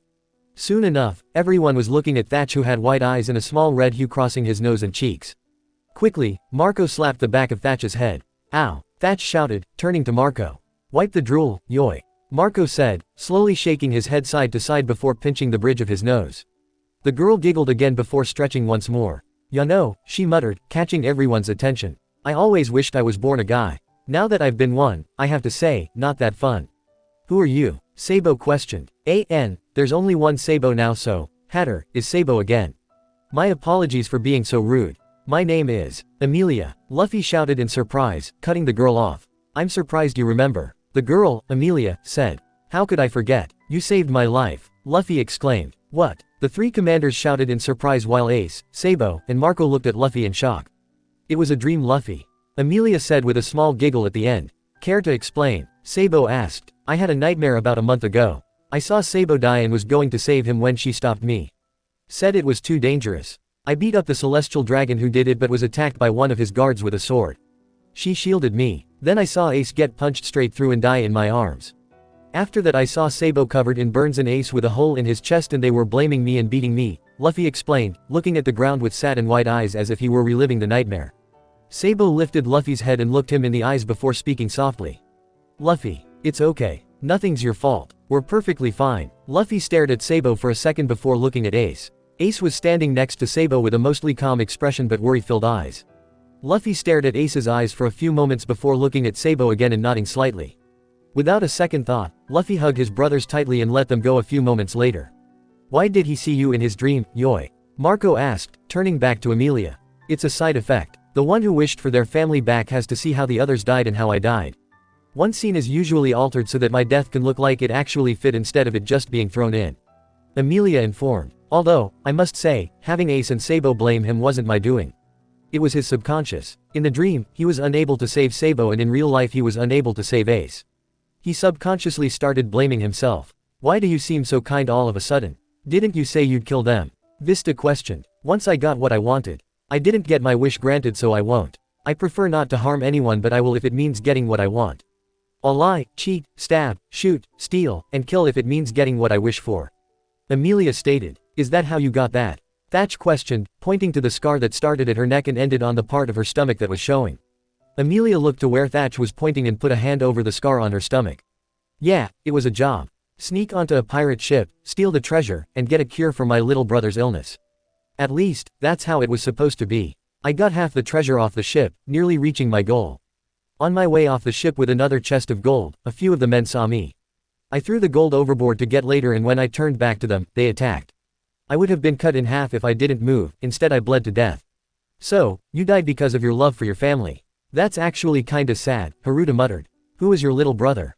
We can check on him if you would like, yoy. Marco asked. Amelia giggled. There's no need. He passed 20 years ago. I never saw him, but with how often I come back to this world, I know he's gone. But I'm not really all that upset. Why not? Sabo asked curiously. Because he lived how he wanted. Just like Luffy. You know, there's a lot of things that are similar between Luffy and him. The smile, the will, the love for life, the wish to be free, even the hat. Roger would have been proud to meet you. Amelia said with a smile. Roger. As in Galdi. Roger. Vista asked, earning a small growl from Ace. Correct. I believe you called him the Pirate King. Amelia stated with a small giggle at the name. Luffy is nothing like that man. Ace shouted angrily. Amelia stared at Ace for a moment in shock before turning to the others. What am I missing here? You were me for a few months. You should know. Sabo said with slight annoyance. When the disguise goes, so do the memories that came along with it. I know nothing about you guys now. Amelia informed. The Pirate King was Ace's dad. Luffy stated innocently, only to be hit by Ace. Shut up. How many times do I have to tell you to keep that a secret? Ace shouted. But it's so cool. Luffy yelled. You're my little brother's son. Amelia questioned, completely shocked. Ace looked away in annoyance. TCH. Amelia stared at Ace for a few moments before showing a sad smile. Now I see it, you really are his son. Amelia slowly walked towards Ace but stopped at the bars. Taking a calming breath, she took another step and walked through the bars and over to Ace. Just as he turned back to the cell, Amelia knelt down in front of him and hugged Ace. What the? Ace yelped in surprise. Don't hate him, Roger would have loved you more than anything. He would have done anything for you. All he would have wanted would have been to see you smile. He used to tell me all the time what he would do if he had a son. He would have treated you like the most precious thing in the world. If he hadn't been so sick, he'd be next to you right now, telling you how much he loved you. All he ever wanted was a happy family. He never would have wanted you to go through all this. Amelia whispered as small tears left her eyes and found the ground or Ace's shirt. Why, you're serious? Ace stuttered with shock. Amelia pulled Ace away and wiped her tears away before looking him in the eyes. Yes. God, you should have heard him back then. You're the dream child he always wanted. He would have done anything to see you smile. You have a fire in your eyes even brighter than your own flames and he would have been so proud. So please don't hate him. Ace was silent as he stared into Amelia's eyes. After a few moments, he felt a small drop of salty water glide from his eye and down his cheek. He lifted his hand to the small stream and felt the small tears before hugging Amelia tightly. I never got to meet him, I just wanted to meet him once. Amelia smiled before hugging the raven again. After a few moments, she felt a large hand on her shoulder and looked up to see who it belonged to. Her eyes widened when she saw who it was. Roger. Ace tensed slightly at the shocked tone Amelia used and the large hand on his back. He wanted to turn and see if it really was the man that had a helping hand in his being born, but he couldn't move. Slowly, he regained his ability to move and turned to look at the man. Gall D. Roger, Thatch muttered in awe. The Pirate King, how? Vista stared in shock and confusion. Gold Roger, on our ship, Haruta whispered in shock. Just like back then, yoy. Marco muttered with a small smile. Ace, Sabo and Luffy muttered in shock and slight worry. Slowly, Ace looked at Roger who was kneeling next to him. Ace was speechless. He wanted to yell at the man and take all his anger out on him, but after hearing what Amelia said, he couldn't do it. He just stared at the spirit of his father. Roger stayed still and allowed his son to analyze him while he did the same. Neither had ever seen the other in person. Roger knew Ace had died, but the boy had returned to the world of the living before they could truly meet. True, Roger had been watching over his son for the past 20 years, but he didn't think that counted since they never spoke to each other. Ace, Roger muttered with a small smile. Ace immediately tensed up and had wide eyes. Before anyone could say a thing, Ace ran into Roger and hugged him. Is what she said true? Ace whispered so that only Roger could hear. Every word of it. Roger whispered back, hugging his son in return. Every last word. I'm so sorry I couldn't be there for you. Your mother and I have been watching over you for so long. Whenever someone said something bad to you, I just wanted to come down and punch them. But I couldn't. I'm so sorry you couldn't grow up with your parents by your side. It's okay, I have Sabo and Luffy and everyone here, I have another family, so don't worry about me, just watch over me, okay? I want to meet you and Mom again one day, but not too soon, you know. So please just watch over me. Ace practically begged. Alright, live your dreams. Make yourself known for what you've done, not who you're related to. Most of all, have fun. Ignore Garp if you have to. Have fun and stay with your loved ones. Roger said with a chuckle. Thank you, I will. Ace said with a smile as he let go of Roger. Slowly Roger stood and looked over the crowd. Monkey D. Luffy. He called, his voice booming and causing said raven to jump and yelp in surprise.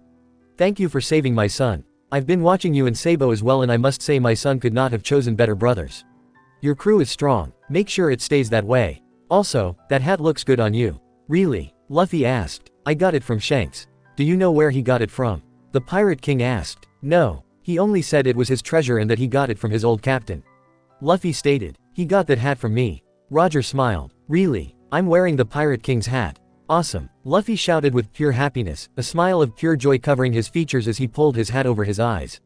Roger laughed before looking up a little at Sabo. Sabo. Why yes sir. Sabo stuttered nervously. You're smart. Smarter than half the men from my old crew combined. My son needs that. You seem to have a sense of what's too dangerous. Do you mind teaching that to them? Roger asked, pointing to Ace and Luffy. Sabo sighed. You obviously haven't been watching long. I spent years trying to teach Ace when we were kids, but he never listened. Luffy, he's Luffy. Enough said. But I can try. I won't give up on my brothers no matter what. Sabo stated with a smirk at the end. Good. Now, Marco. Roger stated before turning to the Phoenix. Quit worrying about your position. You might as well have been the captain for the past few years. Newgate had the title, but you had the job. So quit worrying. Just keep doing what you've been doing. You were our enemy, Yoy. Why should I listen to you? Marco questioned. Because that's a message from Newgate himself. He's been watching over this ship with me. When he found out I was coming down, he thought it'd be best if I told you instead of him coming. He didn't want you all to be sad. Roger informed. Oyaji said that. Marco muttered. He did. Also, Thatch, he enjoys you speaking to him in the dead of night. Roger said with a hint of sarcasm. Wait, so I'm not crazy. Thatch questioned loudly, causing Amelia, Roger, and Luffy to laugh while everyone else face-palmed. Amelia, Roger said softly as he turned to his older sister. Yes, Amelia asked softly. Come on, we have to go, Roger said, holding a hand out. Wait, does that mean I don't have to play this stupid game anymore? Amelia asked as she took Roger's hand and stood. Never again. Let's go back together. To Mom and Dad and everyone else. I want you to meet my wife as well, Roger said with a smile. Amelia was shocked for a moment before smiling and nodding. All right. Slowly, Roger and Amelia started to fade away. They closed their eyes, as if accepting what was happening. But soon after, a small voice was heard causing them to open their eyes again. Bye Dad, Ace said with a small smile. Don't say bye. Say, see you later. Goodbyes are forever and I want to see you again someday, Roger said with a small chuckle. I'll see you later Ace. But let me just say, if it's too soon, I'm kicking your ass back here. Ace couldn't help but laugh. Alright, see you later, the young raven said with a smile. I feel like I'm forgetting something, Amelia muttered. Oh well, probably not important if I forgot. Not even 30 seconds later, Roger and Amelia were gone. Quickly, Ace wiped a few stray tears from his eyes before turning to face the others. He showed a small smile before it faded and he fell to the ground, unconscious. Ace, everyone shouted in worry. Marco quickly ran to the raven and checked if he was wounded in any way. Is Ace alright? Luffy asked, voice fading as he fell unconscious. Luffy, Sabo shouted. Chapter 17, Family. Previously. Not even 30 seconds later, Roger and Amelia were gone. Quickly, Ace wiped a few stray tears from his eyes before turning to face the others. He showed a small smile before it faded and he fell to the ground, unconscious. Ace, everyone shouted in worry. Marco quickly ran to the raven and checked if he was wounded in any way. Is Ace alright? Luffy asked, voice fading as he fell unconscious. Luffy, Sabo shouted. XXX. A week has passed since Ace and Luffy fell unconscious. During that time, the Strafut pirates had arrived at Saki no Shima. Immediately they were taken to the infirmary to see their captain and his brother. They were surprised when they saw that the two were no longer 7 or 10 years old. Instead they looked to be a few years older. Luffy seeming 10, maybe 11, and Ace seeming 13, maybe 14. The next thing they noticed was that the young Sabo wasn't there. Marco and the real Sabo had explained everything to them since Thatch, Vista, and Haruto were still slightly confused. By the time the explanation was completed, they all understood. Within a day, everyone on the Moby Dick had known what was happening to their supposedly dead division commander and his brother. Day and night, Sabo stayed in the room next to his brothers. The only reason he would leave the chair between their beds was to go to the bathroom. He never left the room for more than 5 minutes. By the 5th day, Sabo started getting worried. His brothers had been the correct age for a few hours and still showed no signs of waking up. He was even more nervous when, on the 6th day, their scars from Marineford had appeared. A giant fist-shaped scar on Ace's chest and an X-shaped scar on Luffy's. Sabo was just hoping the effects of the war didn't come back. He didn't want to lose Ace again. On the 7th day, Sabo was sitting in his chair like usual when Marco entered the room. Marco looked at the two sleeping pirates and sighed. He looked back to Sabo and silently motioned for the other blonde to follow him. Sabo nodded and stood from his seat. With a quick glance at his brothers and a silent prayer they would wake up soon, Sabo left after Marco. The two blondes didn't speak much. Marco's intention was to just get Sabo out of the infirmary and get some fresh air for once. Marco couldn't help but think about how unhealthy it was to be locked away in a room for that long, never walking and always nervous. He understood how Sabo felt though. If Sabo wasn't there, then he'd be the one locked in the room with the unconscious brothers. Just as Marco was about to speak, a doctor ran up to them. Both the blondes gained a stronger sense of worry when they noticed how fast the doctor had been running. When the doctor finally stopped running, he put his hands on his knees and started panting heavily, obviously having searched almost the entire ship for them. When the doctor had finally regained his breath, he stood tall and began to speak. Ace and Luffy are showing signs of waking soon. Almost immediately, Sabo grinned widely and ran back to the infirmary, followed by Marco and a few others who had overheard. When Sabo reached the room, he opened the door and looked in. He smiled even more and actually entered the room when he saw Ace sitting up and Luffy barely opening his eyes. Ace looked around the room, his eyes stopping on the semi-noble man at the door. He watched curiously as the man seemed to be smiling and crying at the same time. What did they call those? Tears of joy, but why would he be crying? Ignoring the strange man for now, Ace looked around a little more and saw Luffy just barely waking up. His memory flashed back to the war and how injured the young captain was. He was thankful that those injuries seemed to have healed. Then his memory flashed back to something else. Akainu. That bastard was attacking Luffy when he knew the young raven couldn't move. He had protected his little brother at the cost of his life. He was dead, so how was he here? Ace. Luffy whispered softly in shock, confusion, and happiness. Ace was silent for a moment before he smiled softly and muttered, "Yeah. It's me." He didn't care if he had somehow been healed from the attack or if he died and was somehow revived. He was alive and that's all that mattered for now. Luffy immediately jumped off his bed and tackled Ace into a hug. He couldn't believe it. He had seen Ace die. His older brother had died in his arms for God's sake. But now he was alive. Ace was alive and warm and speaking and everything. Sabo wiped his tears away with his sleeve and walked over to his brothers, putting a hand on Ace's shoulder and smiling happily. "Welcome back." "Thanks, but who are you?" Ace asked, causing Luffy to look up at the noble-like man with curiosity. Sabo sighed. "Does this sound familiar? When we become pirates, we might not be crewmates on the same ship but our bonds will keep us together as brothers. No matter where we are or what we do, our bond will not be broken. And so, from this day forward, we're brothers." "What? How do you?" Ace tried to ask but was unable. "Sabo." Luffy asked in shock. "Hey Lu," Sabo said with a smile. "Sabo." Ace and Luffy shouted in unison before hugging the blonde. "How are you alive? You died 10 years ago." Ace questioned. "You can't say that, especially after what happened after Marineford 2 months ago." Sabo nearly scolded, causing the group hug to stop. 2 months? That was a week ago. Luffy stated. "It feels like it was yesterday," Ace muttered. 2 months. From what I've heard, Lu woke up a week after the war and went on a bit of a rampage while screaming for Ace. He disappeared in the forest and Jinbei found him as a 7-year-old along with a 10-year-old Ace and 10-year-old copy of me. For nearly 2 months, you two, and a ghost trying to be me, have been jumping around from Trafalgar Law to the Strafut Pirates to finally end up on the Moby Dick. You really don't remember any of it," Sabo explained. "The last thing I remember is Marineford." Ace stated. "I remember waking up in the middle of a clearing in the forest on Amazon Lily and hearing Ace and Sabo saying if I wished for them to come back they would. After that it's all blank," Luffy informed. "Well, now we know how it happened," Sabo muttered to himself. "Happy to see you two are awake, Yoi," Marco said as he walked in the door with a small smile. "Ah." Marco was worried. "You are such a mother hen," Ace teased before laughing. "Of course I was worried, Yoi. You're supposedly dead and then all of a sudden in the middle of the night you show up as a 10-year-old.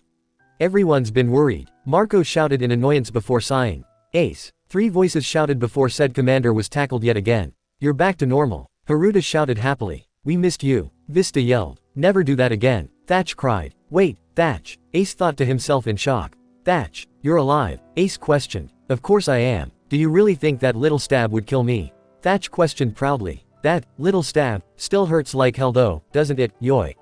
Marco asked. "Shut up," Thatch muttered in annoyance. "Besides, it wouldn't be hurting if it wasn't for Garp." "Ji-chan, he was here?" Luffy asked, almost scared of the answer. "Yeah, we ran into him a little while back," Haruta informed. "What kinda of damage did he do this time?" Ace asked with a sigh. "Other than throwing us at a wall, nothing," Vista informed, motioning to himself, Haruta, and Thatch. "Why'd he throw you at a wall?" Sabo asked curiously. "He was trying to see if Ace, Luffy, and your copy were actually alive and safe, Yoi," Marco stated. "Can we stop calling her my copy?" Sabo asked, nearly begging. "Who are you talking about?" Ace questioned with slight annoyance. "Your aunt." Everyone in the room, excluding Luffy and Ace, said. "My aunt? I have an aunt?" Ace asked confusedly. "Yes and no. You have an aunt but she's kinda dead, has been for a long time," Thatch informed. "Oh," Ace muttered, almost sadly. After a few moments of silence, the doctor walked into the room. "I'll need to run a few basic tests. When that's done, you both can go." XXX. A half hour later, all hell broke loose. Ace and Luffy were let out, like promised, and immediately ran to the deck. When the brothers were on deck, everyone greeted them, either by shouting their names, saying, "Welcome back," or hugging them. When the Strafuts saw them, Luffy was tackled to the ground. Each of the crew members were shouting in pure joy, even Sanji, Zoro, and Robin. When Sabo, Marco, Thatch, Vista, and Haruta made it to the deck, having chosen to walk, they couldn't help but laugh at the scene in front of them. After about an hour of the crews telling Ace and Luffy what happened and how worried they all were, the boys' stomachs growled loudly. "How long have we been out?" Ace asked, a slight blush of embarrassment on his freckled cheeks. "About a week," Sabo said before his own stomach growled, causing a slight blush to cross his cheeks. 35 meals. Luffy shouted in shock. "Stop counting 5 meals a day," Sanji shouted, kicking Luffy over the head. "Calm down, Sanji," Thatch said with a sweat drop. "You mind helping me make something for them to eat?" "TCH. Fine," Sanji sounded before following Thatch to the kitchen. An hour or so later, Sanji and Thatch came out announcing the food was ready. When everyone saw the food, they were all shocked. It wasn't just some soup or sandwiches. It was a full-on feast. Steak, chicken, soup, pasta, burgers, sandwiches, salads, everything they could think of. Within minutes, the feast had turned into a party. There was laughter, stories, music, drinking contests, and even a few fights, mostly between Ace and Luffy over food. After a few hours, Ace decided to go on deck. Ace stared at the sky and all the stars, his eyes eventually stopping on the star that Thatch told him about. Oyaji's star. After a few minutes, his eyes fell to another 2 stars that were right next to each other. One that seemed to be almost as big as Oyaji's and one that seemed to glow the brightest. He wasn't able to stop the small smile that slowly appeared on his lips. He couldn't help but think they were his parents. "Hey," Thatch said with a soft smile as he walked up to Ace. "Hey," Ace whispered, nearly fearing the stars would run away if he spoke too loudly. "You talking to Oyaji too or you just trying to escape the party?" Thatch asked quietly. "Neither really, just wondering why I was brought back. I mean, I'm the son of a demon. Why would I be able to come back?" Ace thought aloud. "Hey, don't say that about your dad. People may not like him because he was a pirate, let alone Pirate King, but that doesn't mean he's a bad guy." Thatch scolded. "What makes you think you know him?" Ace asked almost angrily as he turned to his friend. "You don't remember, but we met him. He came down and said a few things that he wanted you and Luffy to remember. He told you a few things that just made you smile. It was nothing but whispers and he had his back to us so we don't know what he said. But in the end, he told you to live your dreams, do what you want even if it means going against Garp, live for who you are, not who you're related to, and to stay with your loved ones." Thatch explained. "Since you feel like talking, what did he say to Lou?" Ace asked. Thatch smiled. "He said, thanks for saving my son, whatever that means, and that he's been watching over Luffy and Sabo for a while now and that you couldn't have chosen better brothers. Said the kid's crew was strong and to keep it that way. Even complimented his hat. Did you know that Straw Hat originally belonged to him?" "Wow," Ace muttered. "You believe me?" Thatch questioned. "Not at all. I just wanted to see how far you could take this," Ace said with a smirk. "Oh, and congratulations. You're insane. Whatever. I don't care what you think. Your dad's a good guy, Ace. He's amazing. Never forget that," Thatch said as he turned to head back to the party. Almost as soon as he turned back to the stars, Ace felt something slowly glide down his cheek. He raised his hand to feel it and looked at his fingers to see they were wet. Believing the waves had just splashed a few drops onto his cheek, Ace ignored it until his eyes got blurry. Shortly after, his eyes widened and he smiled. "He really is, isn't he?" Ace whispered with a proud smile. "What?" Thatch asked curiously, having not heard, as he turned back to Ace. "Roger, my dad, he really is great, isn't he?" Ace muttered a little louder. "Ace, do you remember?" Thatch questioned. "Yeah, only what he said to us though. By the way, Thatch, you are crazy. There's no way around it," Ace said with a chuckle at the end. "Oh, shut up, I already know that," Thatch said with a large grin as he playfully punched Ace's arm. "Also, you and everyone who helped do that to my room, get to fix it. Put everything exactly where it was before," Ace said with a grin after wiping the tears from his eyes. "You're kidding me," Thatch exclaimed. "Better hope at least one of you has a photographic memory. I'm not saying where anything was, but I will inspect it," Ace said as he started to head back to the party. "What?" Thatch shouted. "I want it done tomorrow. Better go ask if they remember," Ace teased. "Shit," Thatch yelped before running back into the party and searching for the ones who helped put together the room. Ace looked back to the sky with a soft smile and stared at the 3 stars he loved most. Edward Newgate, Portgas D. Rouge, and Gal D. Roger. His family. "Thank you for everything," Ace whispered before heading back into the party.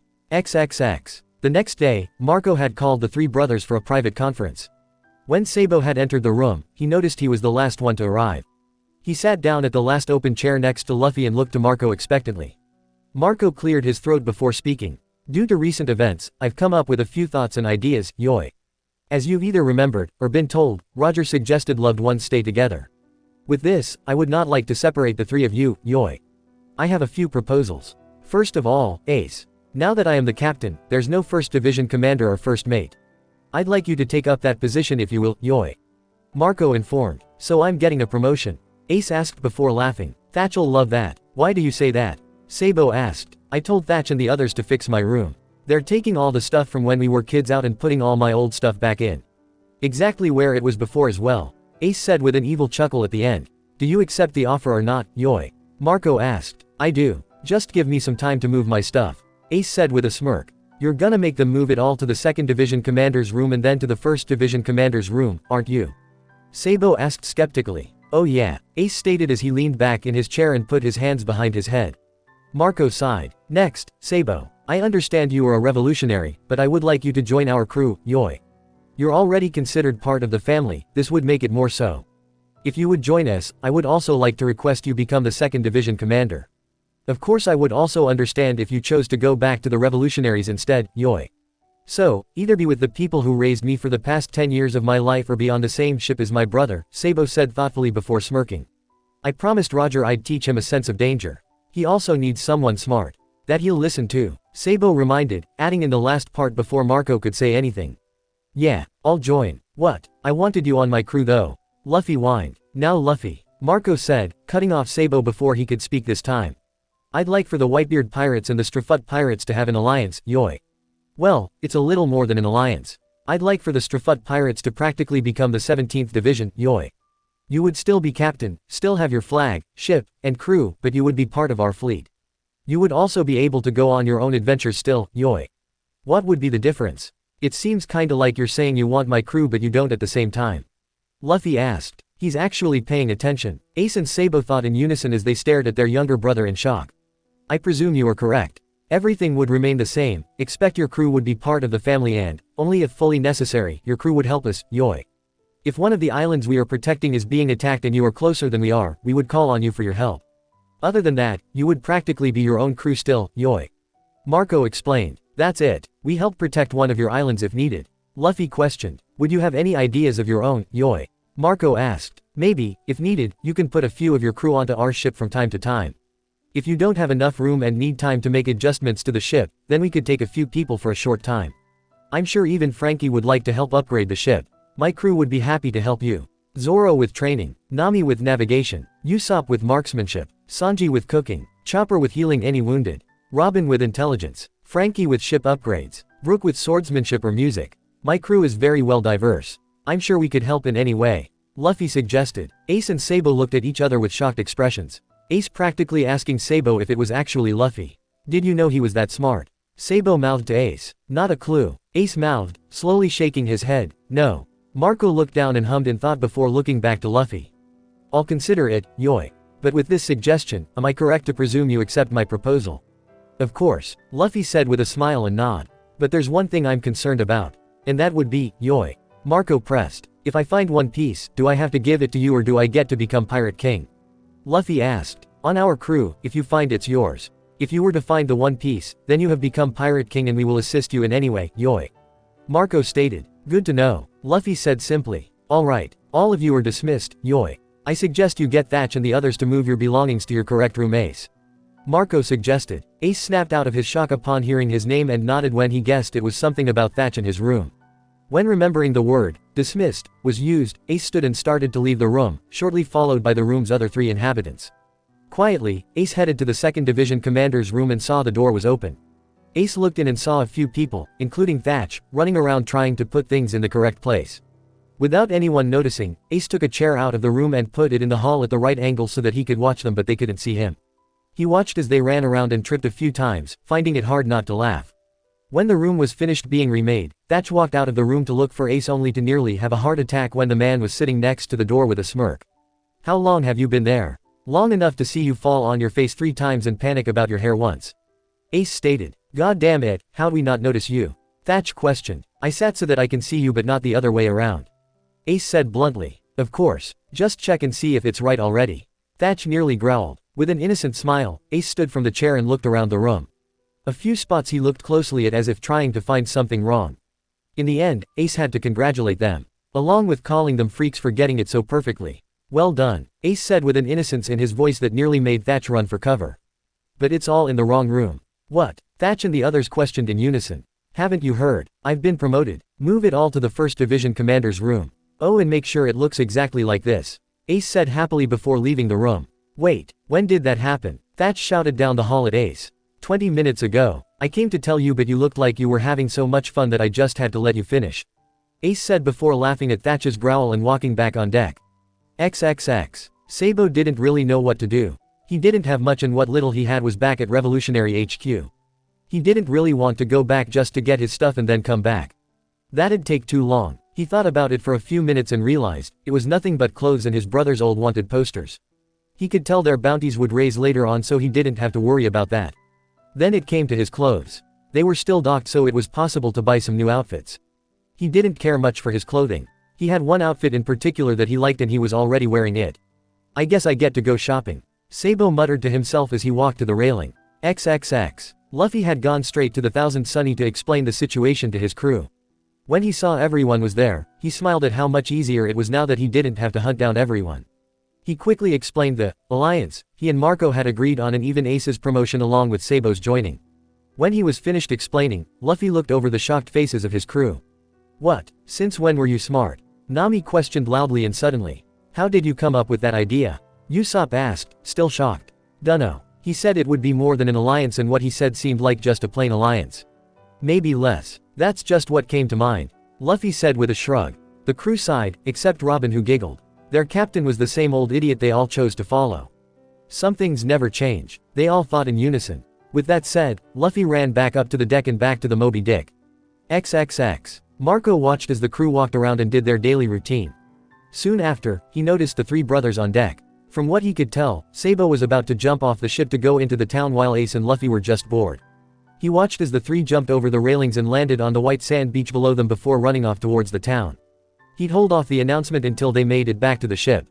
XXX. An hour later, the three brothers were running back to the Moby Dick with a few shopkeepers and chefs chasing them. They quickly jumped onto the large whale-shaped ship and hid behind the railing. When they heard the angry people walk away, they all let loose their laughter.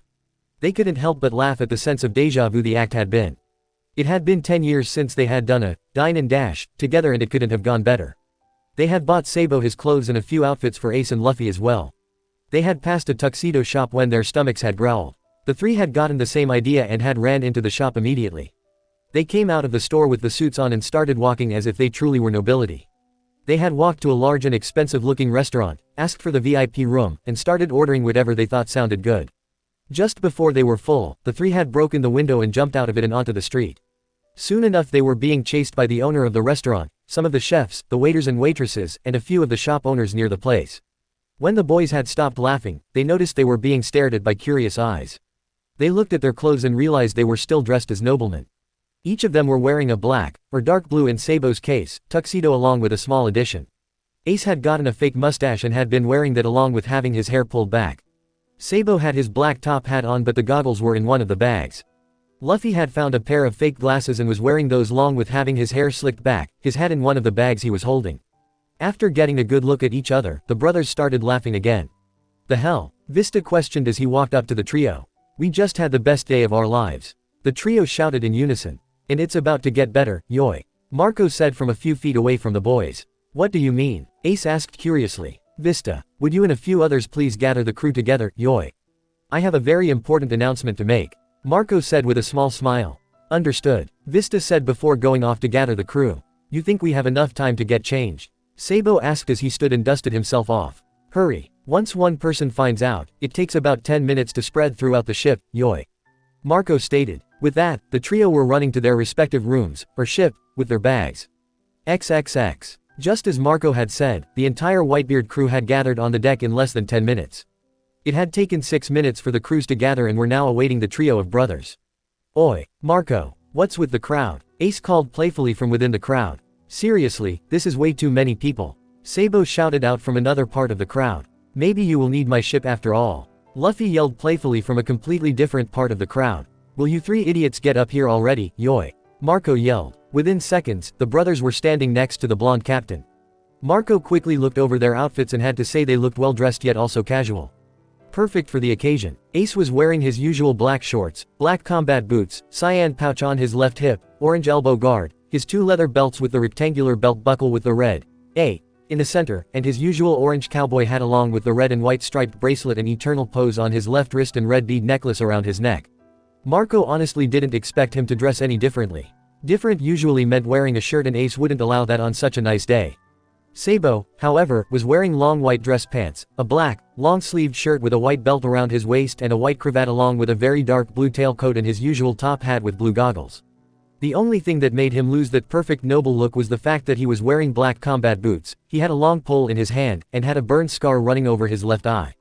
All in all, he looked pretty good. Luffy had a slightly different outfit. He wore an open, long-sleeved, red cardigan and a yellow sash wrapped around his waist along with his usual denim shorts, sandals, and trademark straw hat.